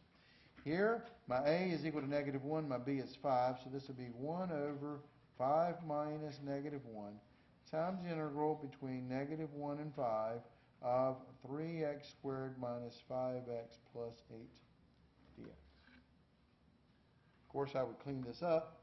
This will equal to, let's see here, 5 minus -1, that's like 6, so that would be 1 over 6, times the integral of 3x squared, 3 is a constant, integral x squared is x cubed over 3, minus integral of 5 is 5x squared over 2, plus integral 8 is 8x, evaluated from -1 to 5. These end up canceling here. This will be 1/6 times plug in top number 5. This will be 5 cubed minus 5 times 5 squared over 2 plus 8 times 5 minus 1/6 times -1 cubed minus 5 halves times -1 squared plus 8 times -1. Does that make sense? So at this point, I'm just number crunching stuff on my calculator. But you know what? We're now on the calculator section of this test. Now I can crunch these numbers on my calculator, but don't forget to do this. Because again, we're trying to maximize our grade. Because the only way you're going to screw this problem up is some stupid careless error. You know, 2 times 2 is 22. Things like that. Okay? So, since it does have an integral in this thing, and I do have my wonderful math number 9 button on the T84 or the T89 and second integral button, I'm actually going to put this thing on the calculator. And let's see here. I'm just going to be from -1 to 5 of 3x squared minus 5x plus 8 dx. And then what do I have to do to this answer? Divide it by 6, and I end up getting 19 as my answer. Does that make sense? Don't get me wrong. I'll plug in these numbers and crunch it out. It'll still be equal to 19. But my point is this. The answer is B. But when I got an integral and I'm on the calculator section of the test, and because it's multiple choice, now listen up. On the free response section, show them the work on the integration. Get all those maximum points. Don't just use calculator to integrate, because they're going to want you to, and even if they say, you show your work. I mean, always show your work because you're trying to go for maximum points, especially on the free response part. But this is a multiple choice part, including this problem up here. You know what? I should have went back and just double checked my answer. This is the integral from 1 to 10 of x squared dx. And, yep, still got 333, so I'm feel happy about my answers here. But you understand, these are kind of bad numbers to plug in, especially with the halves and stuff like that. So, yeah, double check it with your calculator, especially on the multiple choice part and the free response part, as long as you're allowed to have the calculator. Remember, part 1, no calculator. Part 2 is if they want you to integrate something on part 2 or part 3, double check things with your calculator. But, especially on the free response, don't forget to show your work. Does that make sense? Take a look at number 9. A particle is moving along the x-axis at a rate of v of t equals 6t squared plus 1 centimeters per second. How far does the particle travel from 1 to 4? All right, now you have to interpret the problem here. But I want to remind you of something or other. How far is a question of what? Distance. What kind of distance? Is it displacement distance or total distance? How far did you travel? Total distance. They would ask, what is the displacement? Well, what's the difference between displacement and total distance? Displacement, you want the negatives to cancel with the positives. So if I move left 5 feet and move right 6 feet, my displacement from where I started was 1 foot. Does that make sense? Where am I relative to where I started from? That's called displacement. But how far is a question of total distance. So, just to remind ourselves, displacement is equal just to the integral from a to b of v of t dt. All you got to do is integrate the velocity to get displacement. But to get total distance, this will be the integral from a to b of the absolute value of v of t dt. Which means I want to separate my negative area regions from my positive area regions. Does that make sense? And so this would be, in this problem, the integral between 1 to 4 seconds of the absolute value of 6t squared plus 1, these are absolute values here, dt. So I'm going to use my calculator here, and I'm going to graph this thing. I want to show you something or other. I'm sliding down here so you guys can see my calculator. 6x squared plus 1. All right, and I'm going to hit there and do a zoom 6 on this thing. All I care about is between 1 and 4, but between 1 and 4, or actually from negative infinity to infinity, where is this graph located at? It's above the x-axis. So all distances are what? Positive distance. You're not going in the negative direction. Does that make sense? You would have gone in the negative direction if the graph dipped below the x-axis. And if that was the case, you would want to separate those sections from the positive sections. Does that make sense? So, because this graph is already positive above the x-axis, this actually would be equal to the same as integral from 1 to 4 of 6t squared plus 1 dt, which ends up being 6t cubed over 3 plus t evaluated from 1 to 4, which would be 2t cubed plus t evaluated from 1 to 4, just to gain the practice of actually showing my work. But this would be 2 times 4 cubed plus 4 minus 2 times 1 cubed plus 1. And so I end up getting my answer by just putting it on my calculator here. And when I put these numbers on my calculator, I end up getting 129. And this would be a distance, so this would be centimeters. But, honestly, who are we kidding ourselves? I'm supposed to integrate something, and I'm with a calculator section just to make sure we don't have any careless errors on this thing. Math number 9. Integral from 1 to 4 of 6, in this case, x squared plus 1 dx, 129. Does that make sense? But get in the habit of showing your work. Again, you got 3 hours. Enjoy this thing. All right, take a look next time. Which of the definite integrals will give the volume of the solid obtained by rotating the area bounded by the graphs of f of x equals 2x and g of x equals x squared, the shaded region in the picture, around the x-axis? All right, here we go. The function on top is what? When you graph this thing, again, I can use my calculator to graph. So go to y equals, and I'm just going to show you by putting y equals here. I'm going to type in 2x, and the other one is x squared, just to make sure my picture matches up. And I'm going to hit a zoom 6 on this thing, but it's a very small little region right here. But you'll notice that y equals 2x is on top, and y equals x squared is on bottom. And my bounds look like they're between 0 and 1, 2, and I can go second, calculate intersection, because this is the calculator section. First curve, second curve. I guess the answer is right over there. Should be 2. Yep, 2, 4. All right. Now we want to rotate this region bounded by the, which axis? Around the x-axis. My function is in terms of x, and I'm rotating it to find volume around the x-axis. What method am I going to use? Disk washer. So this is a disk washer method. So disk washer. And my formula for that is volume equals pi times integral of f of x, which is your top function, squared minus g of x, which is your bottom function, squared dx. I call this big radius squared minus little radius squared dx. Most important. Does that make sense? Because my function is in terms of x, and I'm rotating it around the x-axis. So my big radius is going to be my top function because we're rotating around the x-axis.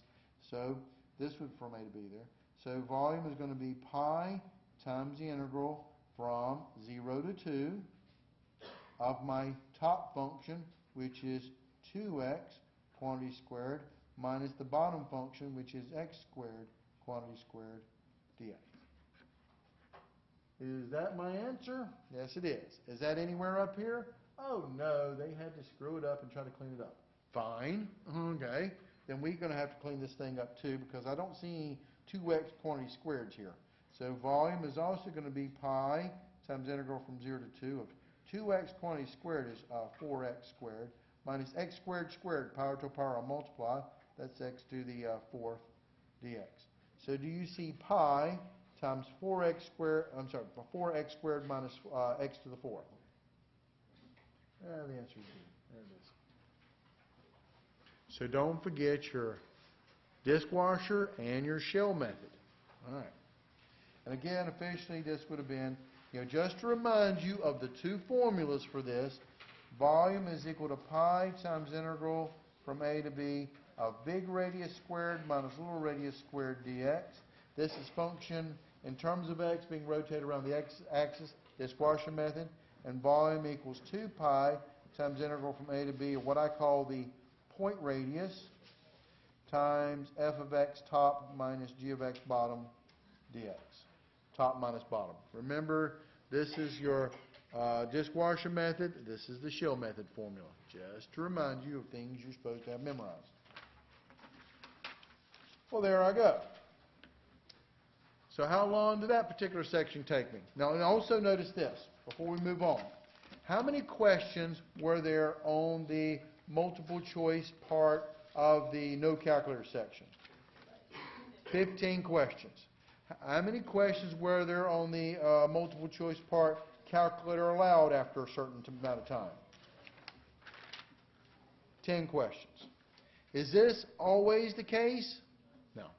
If you go back and look at different exams and stuff, you'll find out that part 1 has somewhere between 12 to 15 questions usually. I think the most I've ever seen is like 16 or 17 or something or other. But it's usually around 12 to 15.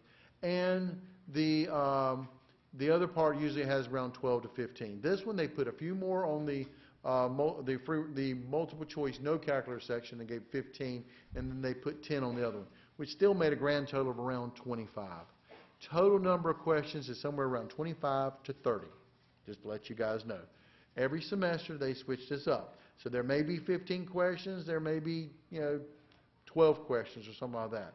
And with the calculator, it can be as few as 10, but as much as probably around 15. I have seen them 15 and 15 having 30 questions and stuff. So just be prepared for that. But it's usually around, a good mark is somewhere around 12 to 13 questions on average. Okay?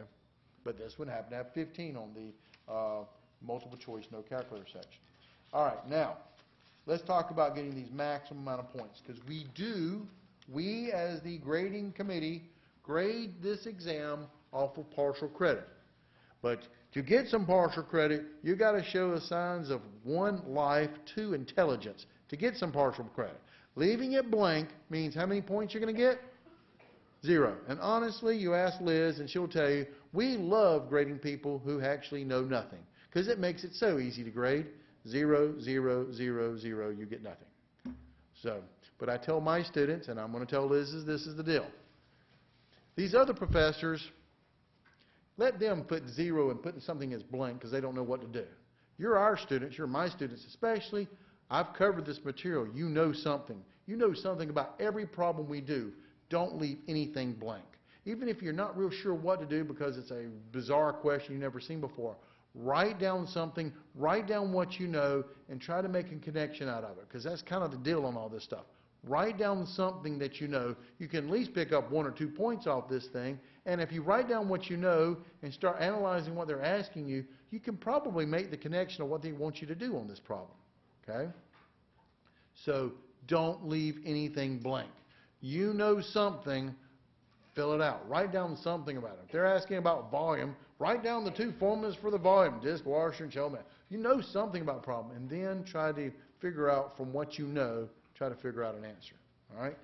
So, usually they give between 5 and 6 questions on the free response part. Some semesters it's 5, some semesters it's been 6, just to let you guys know. But we do grade it off of partial credit and show everything that you know. All right, here we go. First problem. Calculators are allowed. You must show your work to receive credit. We do not sit there and just take an answer without the work.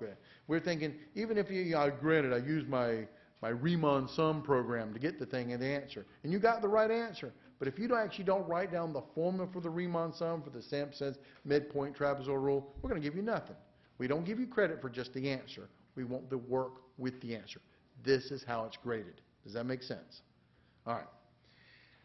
Number 1, the Taylor series expansion for 1 over x plus 1 is about x equals 0, which is also known as a Maclaurin series. That's shameful. Is 1 minus x plus x squared minus x cubed plus dot, dot, dot. Man, what a gift. They gave me the Maclaurin series for 1 over x plus 1. Honestly, you were supposed to have something like this memorized. You were supposed to have memorized 1 over 1 minus x, and I think you could have manipulated that to actually get the series for this guy. So don't bank on them ever giving you anything. Man, they gave you this one. That's a gift. So let's keep using it. Use the Taylor series expansion for 1 over x plus 1 to find the first 4 non-zero terms of the Taylor series expansion of 1 over x cubed plus 1 about x equals 0. So they gave me this. 1 over x plus 1 equals 1 minus x plus x squared minus x cubed plus dot, dot, dot. You were supposed to find 1 over x cubed plus 1. This is why we love Taylor and Maclaurin series. They're easy to manipulate. What am I going to do? Well, they're the same thing, except in place of x, what am I going to plug in? X cubed. So this would be 1 minus x cubed plus x cubed squared minus x cubed to the third plus dot, dot, dot. Does that make sense? This is why we love to deal with Maclaurin and Taylor series, because they're easy to take one function to go to the next function. But you got to clean it up. So my answer for this problem is 1 over x cubed plus 1 is going to be 1 minus x cubed plus a power to a power. What do I do with the powers? Multiply. That would be x to the 6 minus x to the 9 plus dot, dot, dot. And just double check. 4 non-zero terms. 1, 2, 3, 4. There is my answer. Don't forget to circle it so the graders can find the answer. Does that make sense? Did I lose you anywhere? Do graders prefer a circled or a boxed-in answer? Or does it matter? Anywhere close to the answer, the graders are excited and thrilled to death. So honestly, either one. We don't care. Just get us the right answer so we can give you a big check mark. Or just leave it blank so we can put a 0 by it and just to see you guys next semester. Whatever you prefer. But honestly, circled or boxed. We'd like you to circle or box them so we can zero in. But here's the work. You understand, I just didn't write this thing out. And there's my answer because I did it all in my head. We would have given you absolutely no credit for that. You actually had to write down the formula, plug it in, and then show us how you derived it. This is the work we're looking for this. The work connected with the answer. Does that make sense? All right, next one. And they love to do this part A connected to part B stuff, so watch out. Use the Taylor series for 1 over x cubed plus 1 from part A to evaluate the integral between 0 and x of 1 over t cubed plus 1. Give the answer as a Taylor series about x equals 0. As in part A, give at least the first four non-zero terms. All right, so what do they want me to do? They want me to integrate 0 to x of 1 over t cubed plus 1 dt. So we're supposed to use part A, and there's my answer, completely boxed in or circled, that's okay. So we get the integral between 0 and x of 1 minus, watch what I'm doing here, this was in terms of t. We want to make sure you understand the whole concept of substitution and formulas on this thing. This will be t cubed plus t to the 6th minus t to the 9th plus dot dot dot dt. Showing my work. I substituted, but this formula is in terms of t, not in terms of x. You would have lost a point if you didn't put it in terms of t. This is equal to, now let's integrate it. What's the integral of 1? T minus what's the integral of t cubed? T to the 4th over 4 plus integral of t to the 6th is t to the 7th over 7 minus t to the integral of t to the 9th is t to the 10th over 10 dot dot dot. Right? But wait a minute, no plus c's because what do we got? We got bounds. So we plug in top minus plug in bottom. This will be x minus x to the 4th over 4 plus x to the 7th over 7 minus x to the 10th over 10 plus dot dot dot minus, when I plug in 0, for all these terms I'm going to get 0. So this thing goes away, and therefore the integral from 0 to x of 1 over t cubed plus 1 dt is actually equal to x minus x to the 4th over 4 plus x to the 7th over 7 minus x to the 10th over 10 plus dot dot dot. Minus 0 didn't matter, and I just saved myself some space. Does that make sense? Any questions? Part C. Use the first three non-zero terms of the Taylor series expansion of the integral from 0 to x of 1 over t cubed plus 1 from part B to approximate the definite integral from, now we're supposed to integrate 0 to 1/2 of 1 over t cubed plus 1 dt. And how many terms? Be careful, pay attention. Just the first, how many this time? 3 non-zero terms. Make sure you read the directions, because if you gave them 4 terms, you lost some points because it didn't match up exactly what we wanted. We wanted 3 terms. Well, I've just integrated this guy, and what am I getting? I'm getting, but instead of x's, I got numbers here, so I'm going to put t's here. This will be t minus t to the 4th over 4 plus t to the 7th over 7.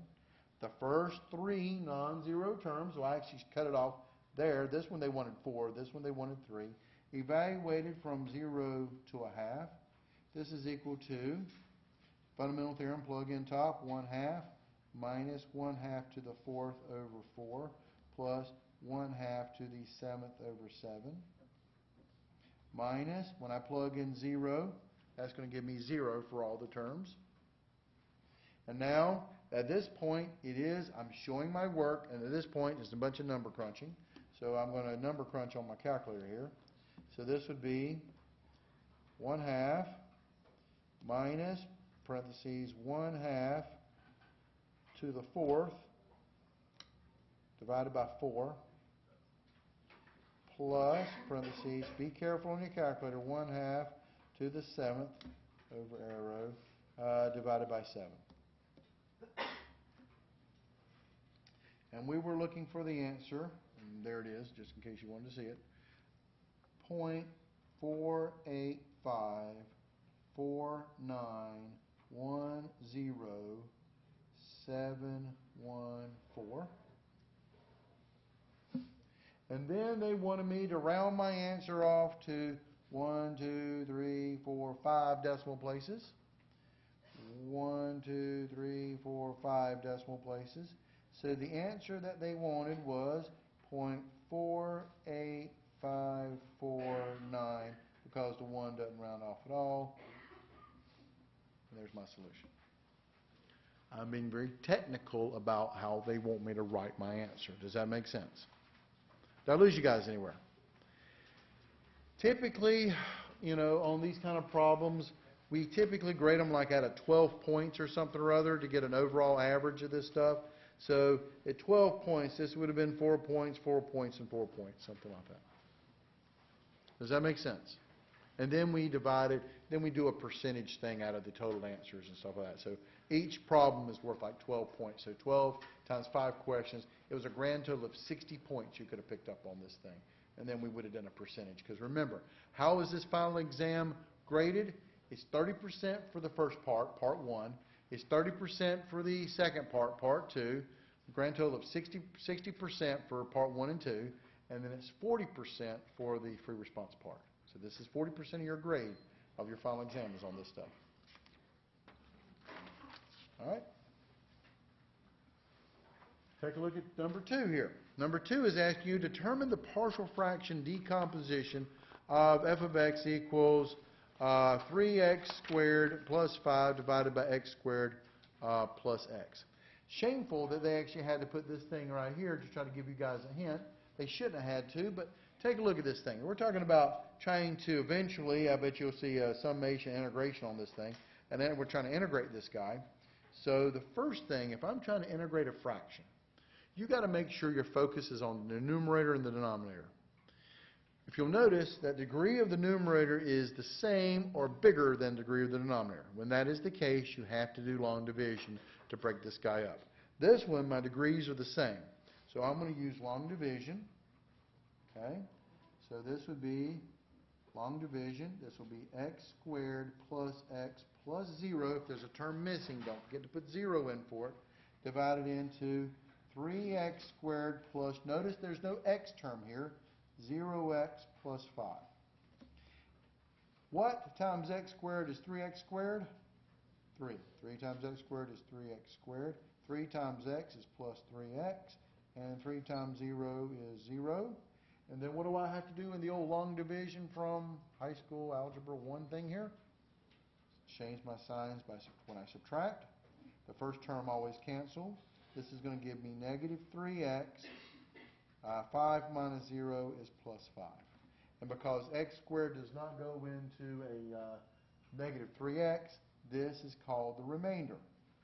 So how do I write my answer on this thing?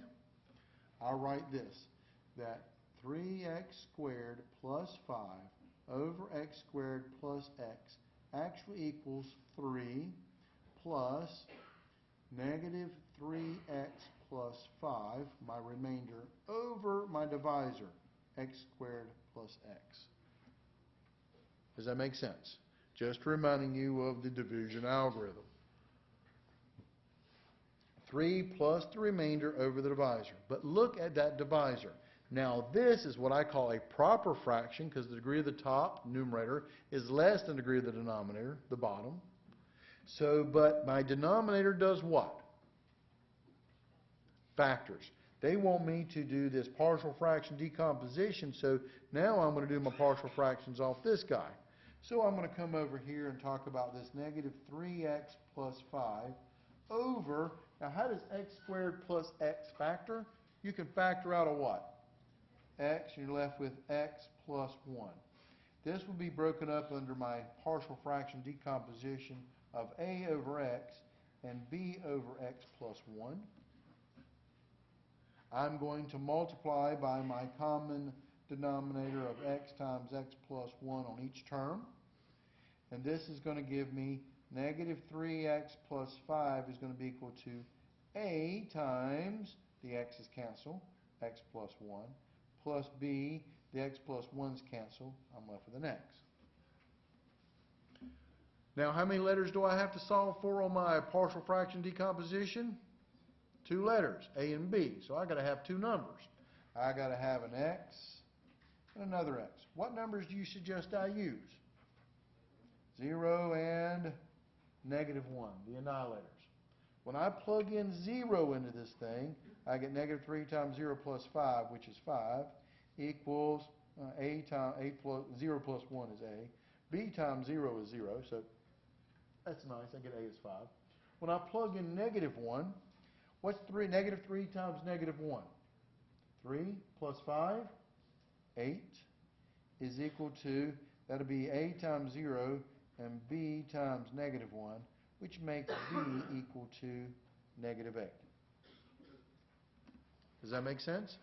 So therefore, my partial fraction decomposition of this 3x squared plus 5 over x squared plus x actually equals 3 plus a, which is 5 over x, plus b, which is negative 8. You could also write it as minus 8, and we would have accepted that, over x plus 1. There is my partial fraction decomposition. And again, like I said, if you wrote minus 8 over x plus 1, of course that's perfectly acceptable. Did I lose you guys anywhere? Just reminding you of 1, long division, and 2, partial fraction stuff. All right, let's keep going. Use the decomposition from part A to evaluate the integral. You must show your work. So therefore, showing my work, start out with a question. The integral of 3x squared plus 5 over x squared plus x dx, don't forget to write all the parts of this thing, would be the same thing as the integral of 3 plus 5 over x minus 8 over x plus 1 dx. Showing my work here. Okay? And so this would be equal to the integral of 3 with respect to x is 3x, plus 5 is a constant, leave it alone. What is the integral of 1 over x? Natural log what? Absolute value. Don't forget to lose every point if you didn't put the absolute value on it. This is the definition. The natural log, the absolute value of x, minus 8 is a constant. Hold it over. What's the integral of 1 over x plus 1? Use substitution in your head stuff. Natural log, absolute value of x plus 1. And don't forget, you integrated, no bounds, plus c, and there's the answer we were looking for. Does that make sense? Yes, we do anticipate you using the famous use substitution in your head rules on the basic integrals of, x over x plus, the integral of 1 over x plus 1 stuff. All right? And then, just to save space, they put number 3 down here. Okay. All right. Did I lose you guys any questions, complaints, comments? All right, keep going here. Find the interval of convergence of the power series of the sum as n goes from 0 to infinity of x to the n divided by 2 to the n times n plus 1. And they tell you this, but shame that they had to tell you this. Don't forget to check your endpoints. Also determine the interval of convergent behavior of the endpoints, including what test you use. In other words, be very detailed. The only thing that I had a problem about this particular exam was this. I didn't give you much work, space to do this. So, what are you going to do? Write small. Okay. So, here's the deal. If I'm trying to find the interval of convergence of a power series, you know this is a power series because it's a series that has an x in it. Just a side note. But to find the interval or radius of convergence of a power series, what are you going to do? Ratio test. Good job. So ratio test. So I'm going to take the limit as n approaches infinity of the absolute value of an plus 1 over an. Just to remind you that to do any kind of power series interval convergence, you use the ratio test rule. But to make sure the ratio test converges, with whatever's left over, you got to set less than 1. So this will be equal to, again, being neat counts.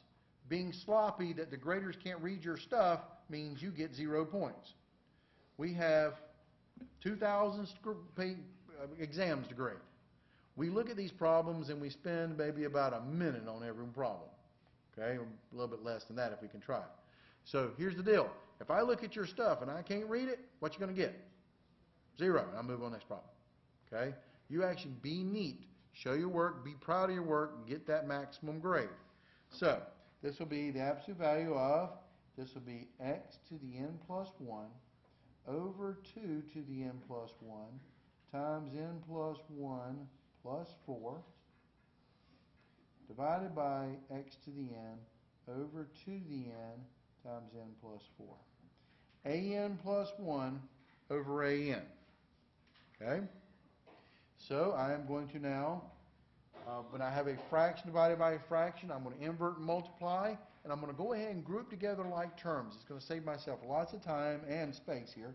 So this will be the limit as n approaches infinity of the absolute value of, this will be x to the n plus 1, this will be 2 to the n plus 1 on bottom, and n plus 5 on the bottom. Go ahead and clean it up. N plus 1 plus 4 is n plus 5. When I invert and multiply, the x to the n is on the bottom, the 2 to the n is on top, and the n plus 4 will go up on top. Does that make sense? Now, here we go. The ratio test is wonderful when it comes to powers and factorials because it knocks a bunch of stuff out. Look at your powers. I got x to the n plus 1 and I got x to the n. Which one has more? The top one. By how many more does it have? One more. So you pull off an x times x to the n, and the x to the n's cancel. And I circle it and remind myself there's an x left on top. What about the 2 to the n's? I got 2 to the n, I got 2 to the n plus 1. Which one has more? The one on the bottom. 2 to the n plus 1 would be 2 times 2 to the n. And the 2 to the n's cancel. Leaves me with a 2 on the bottom. Does that make sense? So just to write it out for you guys, because I have a little bit of space here. The limit as n approaches infinity of the absolute value of, I'm left with x over 2 over there, and then the rest of it has an n in it. N plus 4 over n plus 5. Does that make sense? What is the limit as n approaches infinity of n plus 4 over n plus 5? 1. Degree of the top equals degree of the bottom. L'Hopital rule it. If you plug in infinity, you get infinity over infinity. Degree of the top, 1. Degree of the bottom, 1. Either way you go about it, you're going to get 1. We'll take it either way. You should be able to see this as 1. Does that make sense? So what am I left with? So when I took my limit and the limit's gone, I'm left with the absolute value of x over 2. That's what I'm left with. But this is the ratio test, and we're trying to solve for x to make this thing converge. When does the ratio test converge? When whatever's left over has got to be what? Less than 1. That's the ratio test part. Now I'm going to solve this thing. This implies that negative 1 is less than x over 2, which is less than 1. And then I'm going to solve for x in the middle by doing what? Multiplying each term by 2. What is that going to give me? Multiply by 2 on all terms is going to give me negative 2 is less than x, which is less than 2. And I'm going to circle this because there's actually majority of the points right there. That's almost my interval of convergence. Does that make sense? It's between negative 2 and 2. But we're not done yet, because what do we have to do to get the actual interval of convergence? Test the endpoints. So I'm going to come down here and I'm going to show my testing of endpoints. My testing of endpoints, I've got 2 endpoints. The first one is going to be negative 2. And I'm going to plug it back into my series here. So when I plug in negative 2, I'm going to get the sum as n goes from 0 to infinity of negative 2 to the n over 2 to the n times n plus 4. Does that make sense? All right, and I'm going to kind of draw it up here so you guys can see what I'm doing, and I'll blow it up a little bit. Clean it up. This is equal to, I'm going to write it here, the sum as n goes from 0 to infinity of negative 1 to the n times 2 to the n over 2 to the n times n plus 4. What did I do there? When I have a negative number raised to an n power, I always pull off the negative because it represents negative 1 times the number, pulls it off, and that gives me my negative 1 to the n. You'll notice that my 2 to the n's cancel here. So this, because I got room up here, because I am trying to conserve room, this would be the sum as n goes from 0 to infinity of negative 1 to the n over n plus 4. This is what this series turned into. Does that make sense? Did I lose you anywhere? What kind of series is it? Alternating series. So what test would I use to try to figure out if this thing is going to converge or not? Alternating series test. So I would state that the international symbol for alternating series test is the famous AST. And how do I figure this thing out? AST, my BN part is going to be the part without the alternation, 1 over n plus 4. And for alternating series test, I got to test two things. The first thing I got to test is I got to write out some terms. This thing started at 0. So we're starting at n equals 0, n equals 1, n equals 2. I'll write out about 3 terms. I got to make sure that my terms are going down. So when I plug in 0, I'll get 1 over 4, I'll get 1 over 5, and I'll get 1 over 6. What's happening to my terms? They're going down. Does that make sense? And the second thing I got to do is I got to take the limit as n approaches infinity of the 1 over n plus 4. And what do I get? 1 over infinity, which is equal to 0, which means this thing is going to do what? Converges by alternating series test. State what test we use, which means you see this point x equals -2, I want him. So I'm going to put an equal to underneath this guy to include the -2 in my interval of convergence. Does that make sense? Did I lose you anywhere? Well, I got one other endpoint, so I'll come over here, give myself some room. And what is my other endpoint? The other endpoint is what? X equals 2. So when I plug in x equals 2 into this thing, I'm going to get the sum as n goes from 0 to infinity, plugging in 2 in here into my series, and I'm going to blow it up so you guys can see it in the back, because I did have to conserve space on this one. Okay, so we did complain to the committee to give us more room on a problem like this. We have trees. We can make more trees. We'll plant them. All right, so plugging in x is 2, 2 to the n divided by 2 to the n times n plus 4. Clearly, my 2 to the n's cancel here. So this is the series of the sum as n goes from 0 to infinity of 1 over n plus 4. Here's the series, and I want you to notice something, brother. I tried to point this out to my students many, many times, and here's the deal. When it comes to these particular endpoints, when you plug it in, you're pretty much going to get the exact same series except for one thing. One side's going to be alternating and the other side's not. That's your pattern. Always look for that. So, here's my question for you, and here's an open-ended question. You've got to do a test on this one to show me that it either converges or diverges. This is the sum as n goes from 0 to infinity of 1 over n to the 4th. What test would you use? There's several of them you can use. The one thing you can use is I can use the comparison test. What would you compare to? Harmonic. But which comparison test? Would you use the direct comparison test or the limit comparison test? Well, the limit will always work on this type of problem, but could you have used a direct comparison test is my question. Well, let's see here. To directly compare 1 over n, sum of 1 over n, that's called the harmonic series, and what does it do? Diverges. So I automatically know in my mind this thing's going to diverge. I just have to show the people who are grading this exam that I know my rules. So I have to show them what test I'm going to use. If I use the direct comparison test, here's the thing. When I add 4 to the denominator, it makes the denominator bigger, but it makes my overall fraction what? Smaller. So this thing is going to be smaller than the 1 over n harmonic series. But the harmonic series diverges, so if I want to use the direct comparison test, I would actually have to I would have my function had to be bigger then. Does that make sense? I could not use the direct comparison test. I can only use the limit comparison test. Or, that was another test I could have used.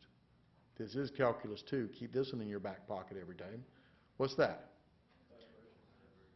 No, I could not use the divergence test. The divergence test states that if I take the limit as n approaches infinity of the sequence part of my series, and I don't get 0, it's going to diverge. When you take the limit as n approaches infinity of 1 over n to the 4th, what do you get? 0. And the divergence test don't tell you squat about that. So it's not that. And I want to remind you again, dude, this is calculus 2. What do you do every day?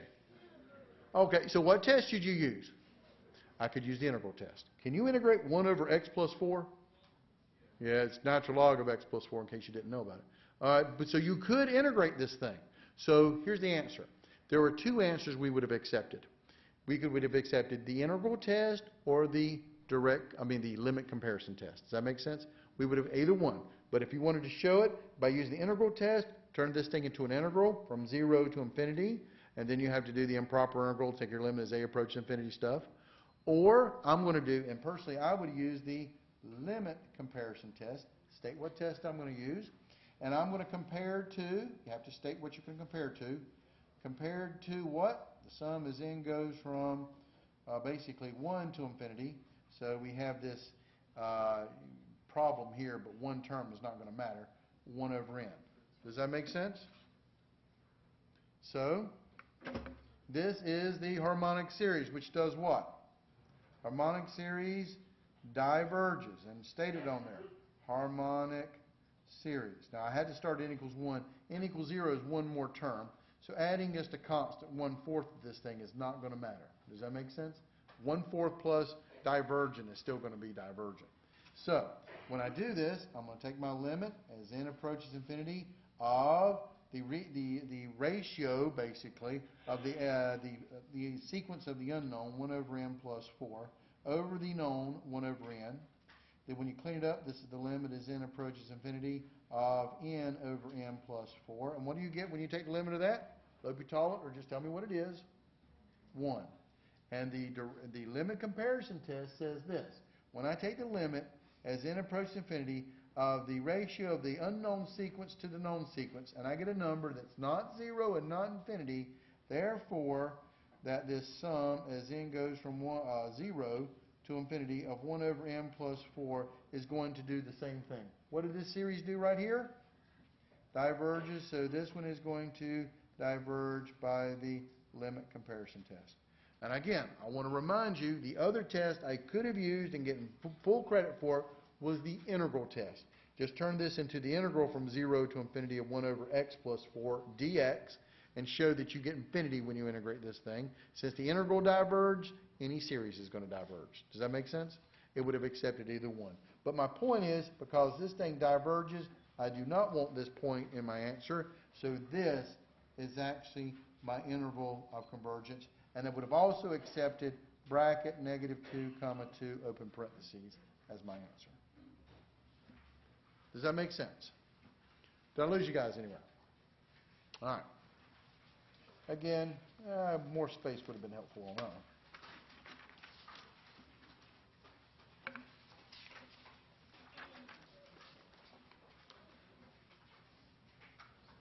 All right.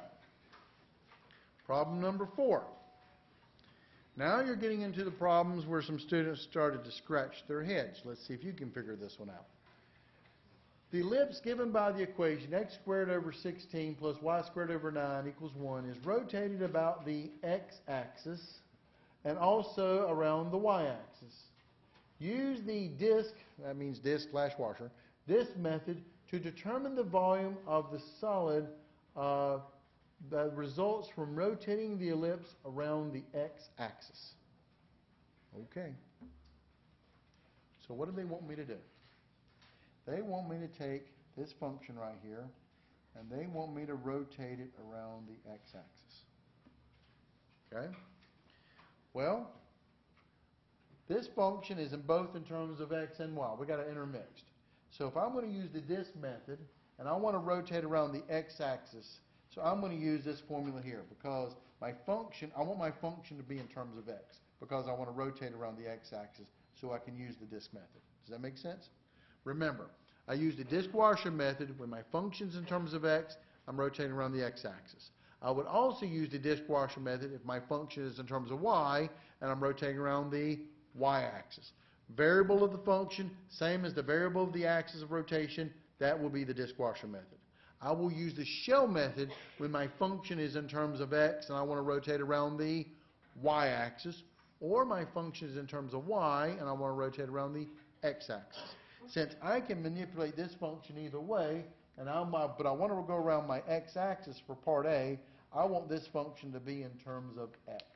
So I have here x squared over 16 plus y squared over 9 equals 1. Solving this thing for y, I'm going to put my x squared over 16 to the other side. This gives me x squared over 9 equals 1 minus x squared over 16. I subtracted x squared over 16 from both sides. Does that make sense? Now I'm going to multiply both sides by 9. This is going to give me y squared is equal to 9 times 1 minus x squared over 16, which is equal to 9 minus 9x squared over 16. I distributed. But now, what kills off that square? Square root. So that means y is going to be the square root of 9 minus 9x squared over 16.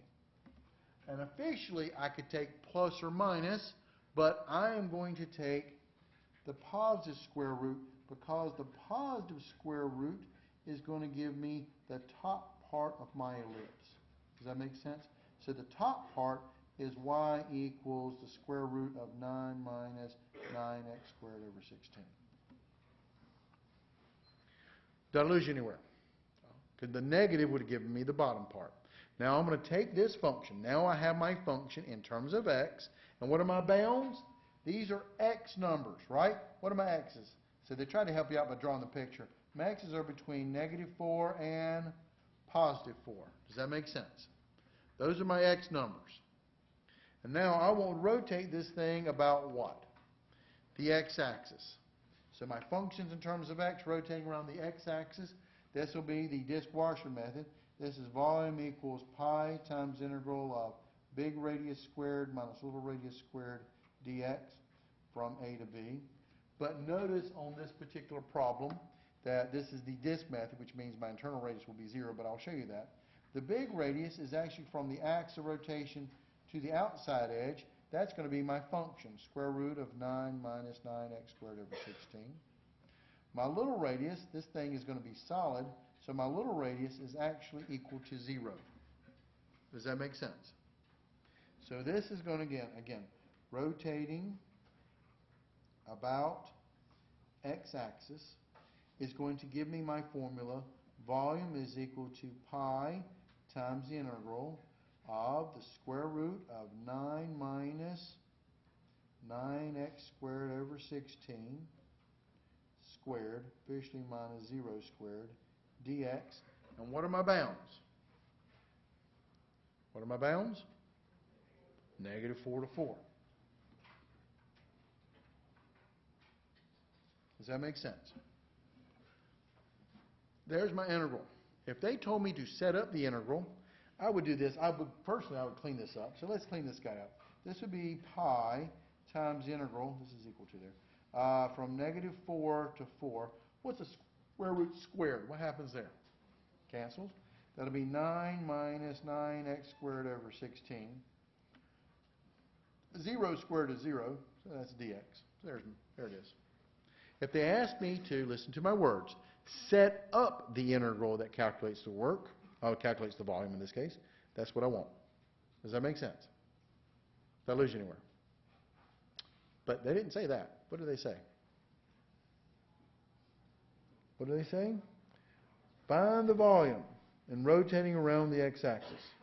Does that make sense? Did they say you could use your calculator to integrate? You see those words anywhere on this thing? No, I don't see those words anywhere. You may, but then you may have failed the exam. But I do not see those words anywhere about using my calculator to integrate. Don't get me wrong, I'm going to check my answer on my calculator. I'm not an idiot. But they did not say use your calculator to integrate, right? Which means they want me to find this thing. For me to get my answer, what am I going to have to do? Integrate this thing. And remember, this is free response. Show your work. So this will be equal to pi times bracket. What's the integral of 9 with respect to x? 9x minus 9/16 is a constant. The integral of x squared is x cubed over 3. That'll be times there, evaluated from -4 to 4. And as I clean this up, this will be pi times 9 times 4 minus 9. 9 divided by 3 is actually 3. Might as well clean up my fractions here. 3 over 16, 4 cubed, minus pi times 9 times negative 4 minus 3/16 times negative 4 cubed. Close bracket. Plug in fundamental theorem of calculus, plug in top minus plug in bottom. But you're right, at some point I'm going to grab my calculator and start crunching some numbers on this thing. So let's do that, and I'm just using my calculator to do it. I'm going to leave the pi off the answer, so I'm just going to crunch this number minus this number, and double check me and see what you get.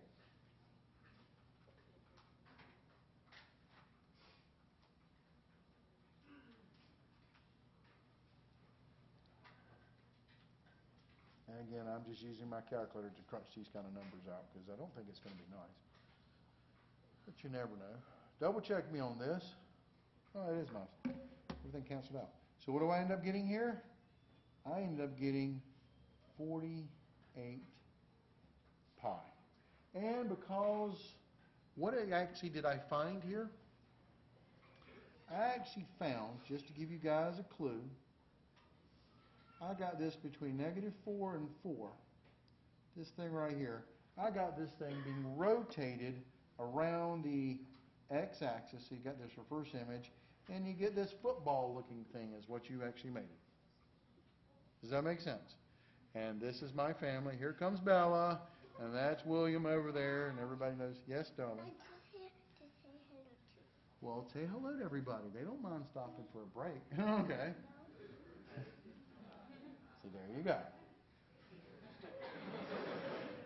Future professor, let me tell you, center of the classroom. But don't forget this, units, what? Cubed, because you found volume of this thing right here. And of course, I would go back and use my calculator and type it in and just double check it, and I did, but I left the pi off the answer here, so I ended up getting it, and I got the same thing, 48, and I stick the pi back on the answer. Thank you, sweetie. All right.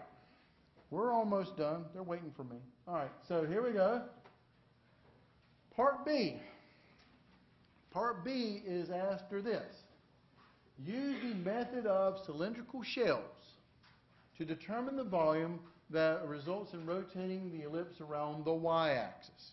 All right, so here's the deal. If I'm going to sit there and find this same thing, I am now going to find, all right, so there's lots of different ways I could do this.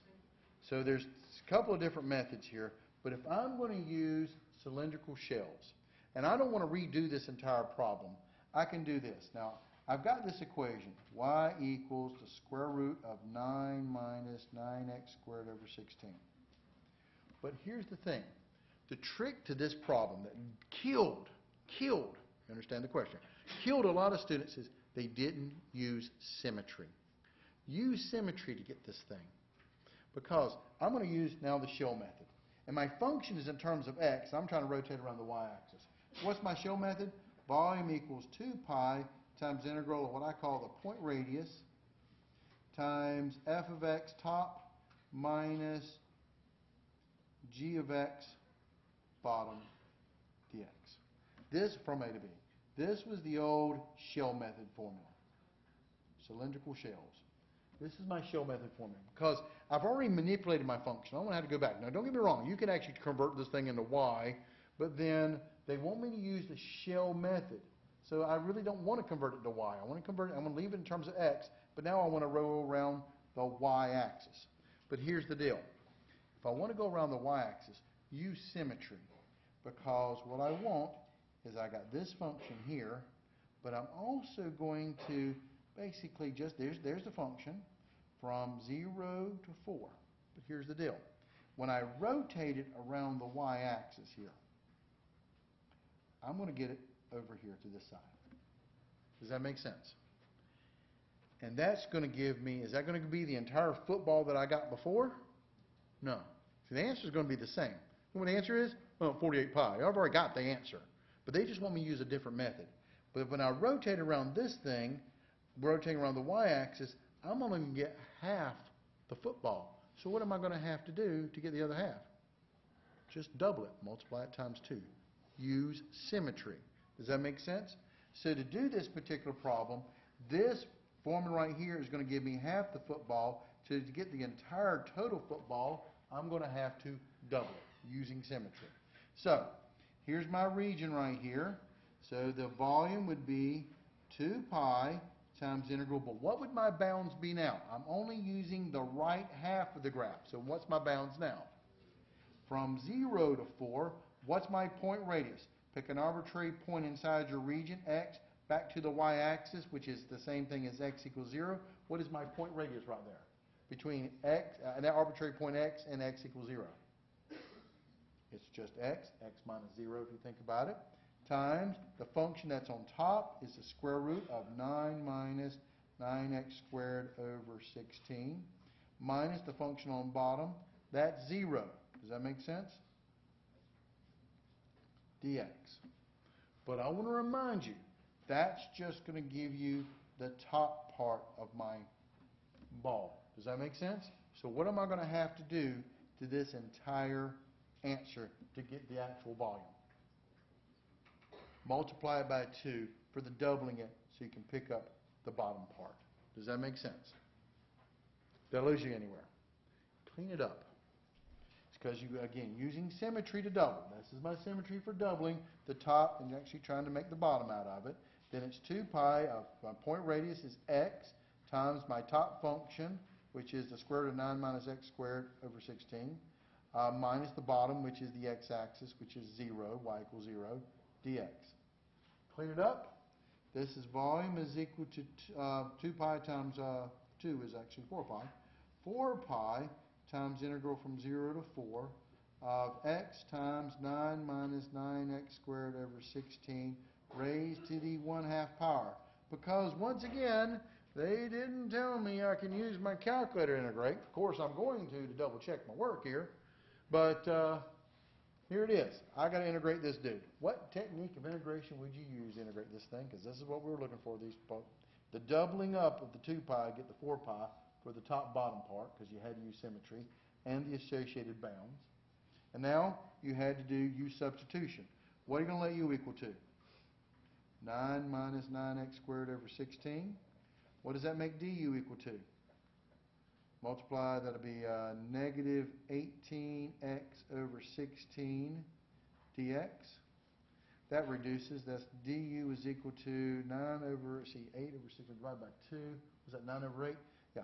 Negative 9 over 8x dx, which makes negative 8 over 9 du equal to x dx, which happens to be in the problem, so you know you're on the right track here.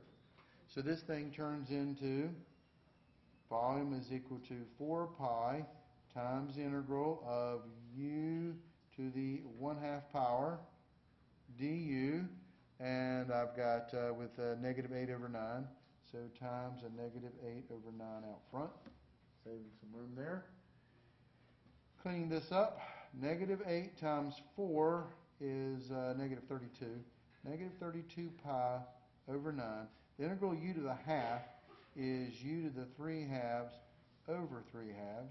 No plus c's because I got bounds on this thing, but I can invert and multiply.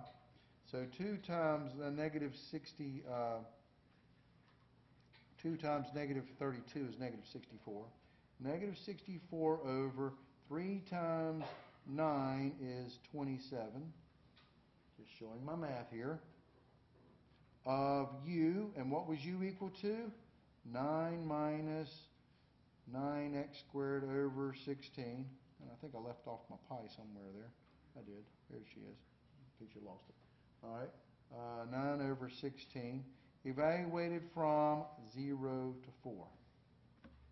Okay. And be careful because it works out real nice, and I got that much room to work on, so we are going to talk to these people about some space here. But here we go. Plug in top minus plug in bottom. This is negative 64 over 27 times pi. When I plug in top, I'm going to get 9 minus 9 times 4 squared over 16 raised to the, lost it 3/2 power there, minus, plug in bottom, negative 64 over 27 pi times 9 minus 9 times 0 squared over 16 raised to the 3/2 power. And let me blow it up for you guys in the back. Want to be able to see my beautiful math work here. So here it is. Plug in top minus plug in bottom. Here's the deal. What is 4 squared? 16. What's 16 divided by 16? 1. What's 9 minus 9? 0. 0 to any power is going to be 0, so this first term completely cancels out. What's a minus a minus?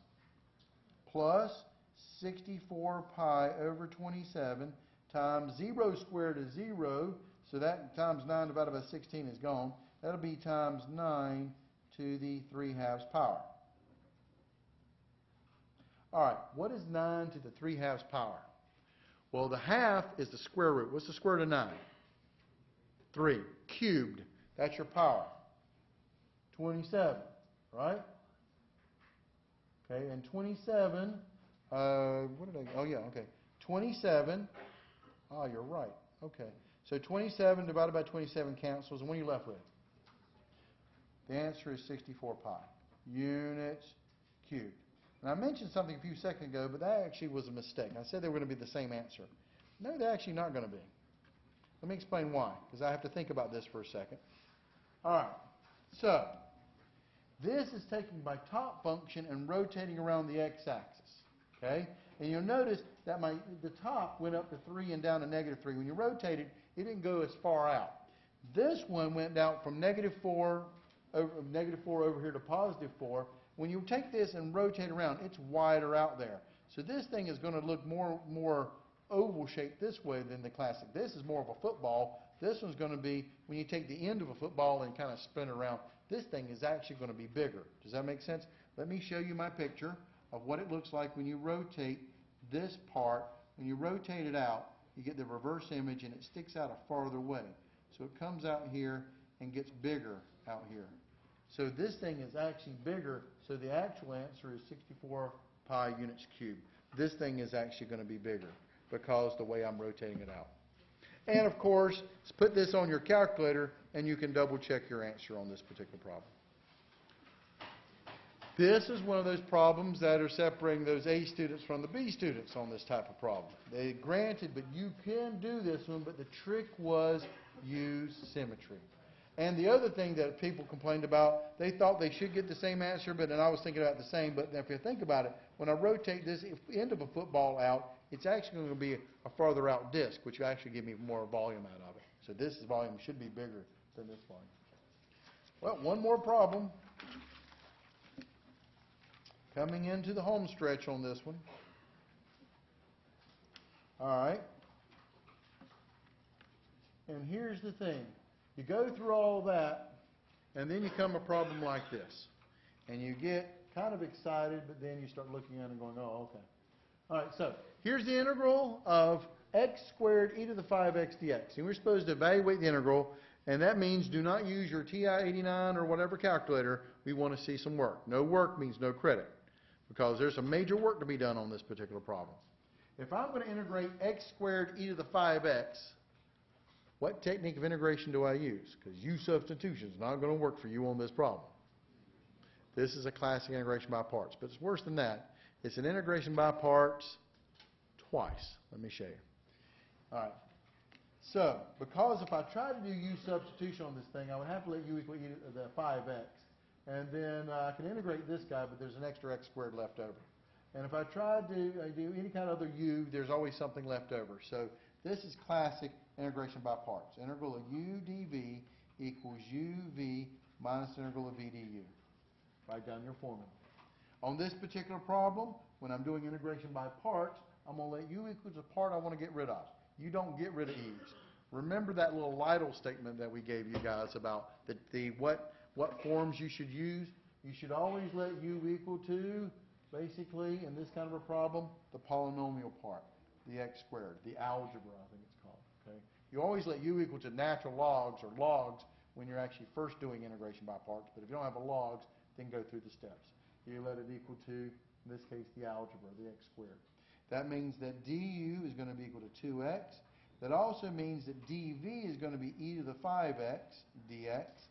And now you got to integrate it. Now, I do expect you guys, and therefore the people who make up the final exam, expect you guys to know your integral e to the kx formulas. Integral e to the kx dx is 1 over k e to the kx. So the integral e to the 5x dx is 1 over 5 e to the 5x. Does that make sense? Plug it into your formula. So this thing is going to turn into u times v, which is x squared times 1/5 e to the 5x, minus the integral of v, which is 1/5 e to the 5x, and then du, which is 2x dx. And again, I just wanted you to see I'm literally plugging it into my formula over here. Does that make sense? So now, this would be equal to, when I clean this up, x squared over 5 e to the 5x minus, pulling my constants out, 2/5 integral of x e to the 5x dx.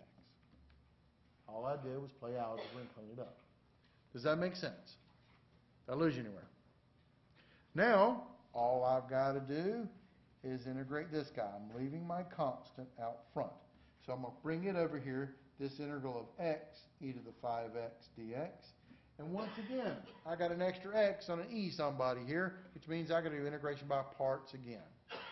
The real reason is, how many derivatives do I need to take this guy down to before u ends up being a constant so I can actually integrate the thing? 2. That's a derivative of x squared is 2x. Derivative of 2x is down to 2. So it took me 2 derivatives to get it, so I knew it was going to be integration by parts twice. So again, I'm going to let u equal to x on this one, and dv is going to be e to the 5x. That makes du equal to dx, and that makes v equal to 1/5 e to the 5x when I integrate e to the 5x dx. So when I plug it into, again, using my formula up here, this thing's going to turn into u times v minus the integral of v du is what part we plug into. U times v would be x times 1/5 e to the 5x minus the integral of v, which is 1/5 e to the 5x, times du, and du is dx. Cleaning this guy up, this is equal to x over 5 e to the 5x minus 1/5 e to the 5x dx, the integral of. Now this guy, you can actually integrate. So this is x over 5 e to the 5x minus 1/5. And what is the integral of e to the 5x dx? Another 1/5 e to the 5x, right? So this cleans up to be x over 5 e to the 5x minus 1 over 25 e to the 5x. And I'm going to plug that in right in here. This is going to give me my answer. So this is a partial substitution because I integrate by part twice. This is what we're looking for. So this is equal to x squared over 5 e to the 5x minus 2/5 times x over 5 e to the 5x minus 1 over 25 e to the 5x. No bounds on this thing, so eventually I'm going to put a plus c on it, but I'm going to clean it up one more time by distributing. And this gives me my final answer. X squared over 5 e to the 5x minus 2x over 25 e to the 5x. A negative times a negative is a positive. 2 over 125, that's 25 times 5, e to the 5x plus c. And that's the answer we were looking for. Does that make sense? Let me tell you about grading this particular part of the problem. We had, I wouldn't say a lot, but I would say, out of the number, 20 or 30 or plus students actually have just this answer on the calculator. And actually wouldn't even have this answer. They would have factored out something like x to the e to the 5x, and they factored out like 125, and then I'm getting like 25x squared minus 50x plus 2 times e to the 5x type thing, times, what was it, 1 over 25, let's see, yeah, 1 over 25 e to the 5x times that. You know what that was? That was a TI-89 calculator answer. Because only TI-89 would actually factor this crap out. And we could see this from across the room, who actually cheated on this particular problem. Cheated meaning you actually didn't show the work. They had the question, and the answer was circled from a TI-89, and how many points do you think these people got? 0, because there's no work. We expected to see integration by parts twice. Very important on these integration problems. This is a nice problem from a final exam perspective. Yeah, you had to jump through some hoops because integration by parts twice, but it sure beats that last problem we did in terms of the symmetry and stuff like this. This is stuff you guys are supposed to know, but don't use your 89s or your T84 integral buttons on the calculator to double check answers. Don't make it give you the answer because, especially on free response, you better show your work. Does that make sense? All right. What about this one here? Last problem. The integral of the sine of 3x times the cosine of dx. A lot of people didn't know what to do with this one. Well, the first rule of integration, if it's not a formula you have memorized, is to do what? Use substitution. What would I let u equal to? Well, you're thinking let u equal inside the parentheses. That's fine. But remember the basic rule of u substitution. Whatever you let u equal to, du has got to be in the problem. And I got a sine right beside a cosine. I'm excited about that. And the angles, more importantly, are the same thing. So the trick was this.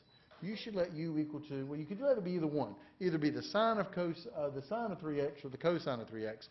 But what's the derivative of sine of x? Because of that, I personally chose this. I would let u equal to the sine of 3x. And if you did that, then what's the derivative? What's du? What's the derivative of sine? Cosine, chain rule, inside stays the same, times 3x, times derivative of the inside, which what's the derivative of 3x? 3 dx. I have a constant, move to the side. 1/3 du equals the cosine of 3x dx, which is in the problem. Whatever you let u equal to, always think that in the back of your mind, du better be in the problem. So by letting u equal to the sine of 3x, I knew I was going to get the cosine of 3x for free, plus that little extra constant 1/3. So when I actually substitute, this becomes the integral. Sine was u. The cosine of 3x dx gets replaced with 1/3 du. 1/3 is a constant, goes out front, du. So when I integrate this thing, this gives me 1/3 u squared over 2 plus c. I clean it up, and that's going to give me 1/6 u squared plus c. And I back substitute 1/6 u was what? Sine of 3x squared, and for simplification purposes, to not write an extra set of parentheses, I can put the 2 there, plus c, and there's my answer. But there were more than one answer on this problem. Just a little side note. If you let u equal to the cosine of 3x, which you could have done, then du would have been negative the sine of 3x times 3 dx, which means negative 1/3 du equals the sine of x, sine of 3x dx, which is in the problem. So this problem would have turned into, that was u, and the sine of 3x dx gives you a negative 1/3 du. When you integrate it, it's negative 1/3 u squared over 2 plus c, which is negative 1/6 u squared plus c, which is equal to negative 1/6, and u was the cosine of 3x, but you got to square it, plus c. That we would have also accepted this answer, but you had to have the work with it. Does that make sense? Now I have a question for you before we leave. How well would you have done on this particular test? What do you think the class average was on this test? How much? 68, 60, 70, I heard. It was actually a 64. That was the class average on this test. But here's one other thing I want to point out to you guys. Very important concept. This is why you do multiple exams. Here's the deal. You know what problem they left off of this one that will probably be on your exam? There was no tank problem on this one. As much time as we spent on pumping all those tanks out of that stuff, all the liquid out of the tank, they didn't put a tank problem on this one. Would you like me to do one tank problem before you guys leave? Just to practice? All right, one tank problem. I did bring in some extra paper. Let's do the one that was on my test that a lot of people screwed up on. All right, so let's try this one. Just to practice. Let's say, for example, but you should do different types of tanks. I have a tank that is a cylinder on its side. This is the kind of toughest kind of tank problem because you actually have to do the work. All right? And let's say, for example, the radius on the tank happens to be 5 feet, just to throw you guys off, and the length on this particular tank is 15 feet. All right? It is full of water, and I want you to pump water to 3 feet above tank. The first thing when you're doing these kind of problems is very important. You've got to put a coordinate axis on this guy. Where you put the coordinate axis on the cross-sectional cut. What is the cross-section of this guy? It's a circle.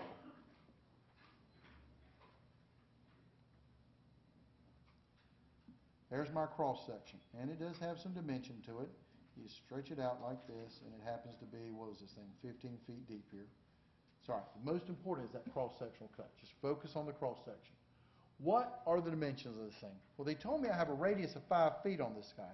So this will be 5, this will be 5, this will be -5, this will be -5. Does that make sense? But I want to pump all the water out to a distance of 3 meters above the top of the tank. This is why your coordinate system is so important because it makes your numbers relative. What's 3 feet above the top of the tank? 8.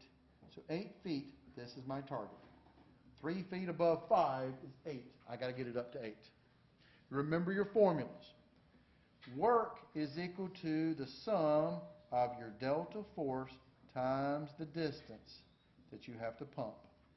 And your delta force is equal to what I call water weight times your delta volume slice.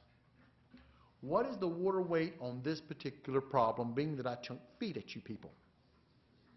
62.5 pounds per foot cubed. If I gave you the metric system, what would it have been? 9.8 times that density of water, 1,000 kilograms per meter cubed, which is 9,800. Does that make sense? But because this is the English system, feet, the water weight is going to be 62.5 pounds per foot cubed. Okay? 62.5. The other one is water weight is going to be 9,800, 9.8 times 1,000 if it's water. If they give you metric system and they give you some kind of weird density like that hot chocolate problem everybody did, you take 9.8 times the metric density of the problem to get your liquid weight. Does that make sense? Otherwise, just remember two numbers, 9,800 and 62.5, English system versus metric system. What about the slice? You want to come over here. This thing's full of water.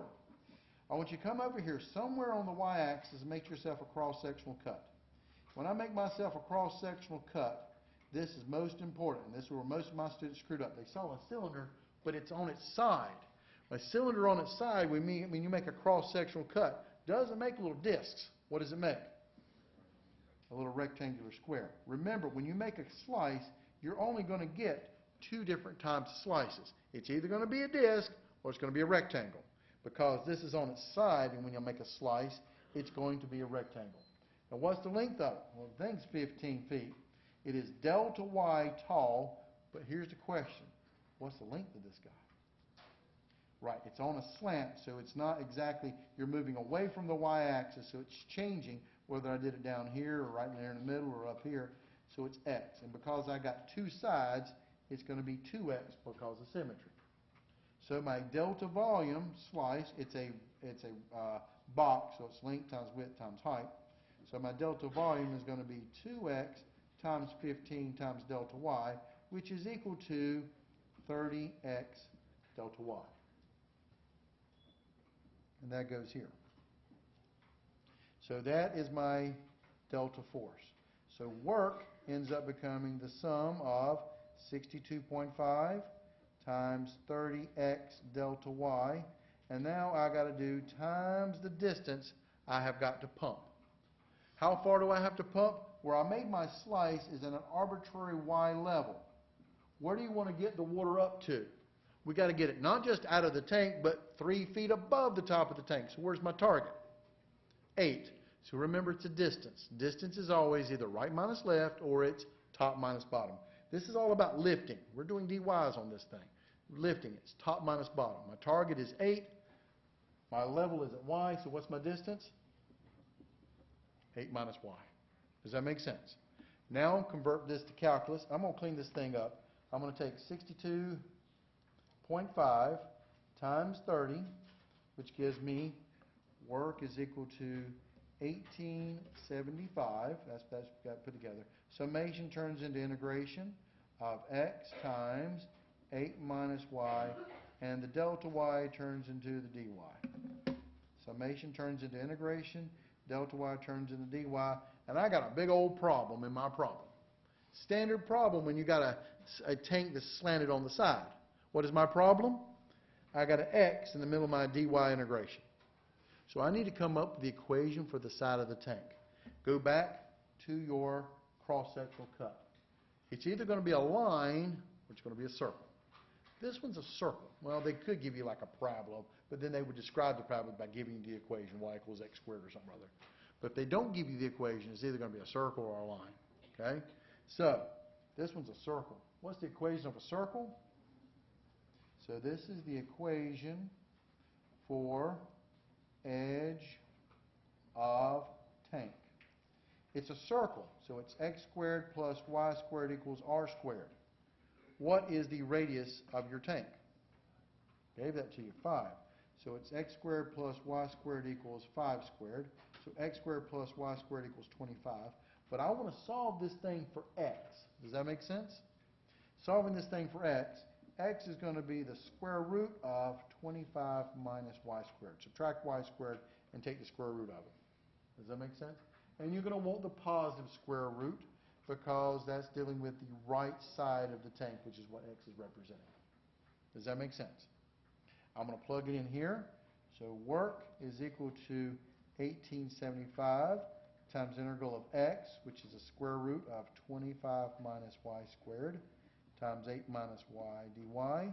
And the last thing you got to do is, what are my bounds? Remember, your bounds are always over what you're removing.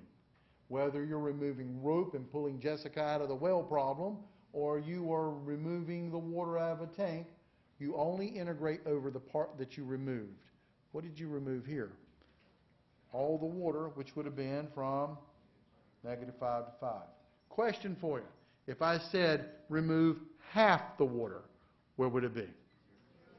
Because when you're removing water, you remove the top half, bottom half still stays there, thanks to gravity. Think about it. 0 to 5. So this would be the formula for setting up the integral, and this is what they would be looking for. On this kind of a problem, they would actually say, and use your calculator to integrate, because this one actually requires a formula from the back of the textbook if you want to integrate it by hand. So let's just get ourselves an answer. It'll be 1875 times math number 9, the integral between -5 and +5 of the square root of 25 minus x squared, close parentheses, of 8 minus x, close parentheses, dx.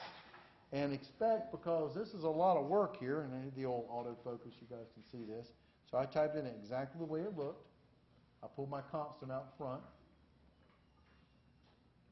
And I hit enter, and I get my answer of work is equal to, oh yeah, this is a nice big problem for this thing to actually calculate. So it's sucking the battery and the life out of my calculator here. All right, still working on it, but eventually it'll get an answer, and there it is. 859048, so that's 589,048.6231. And don't, on these word problems, forget units. What would your units be, being this was an English problem? Foot-pounds.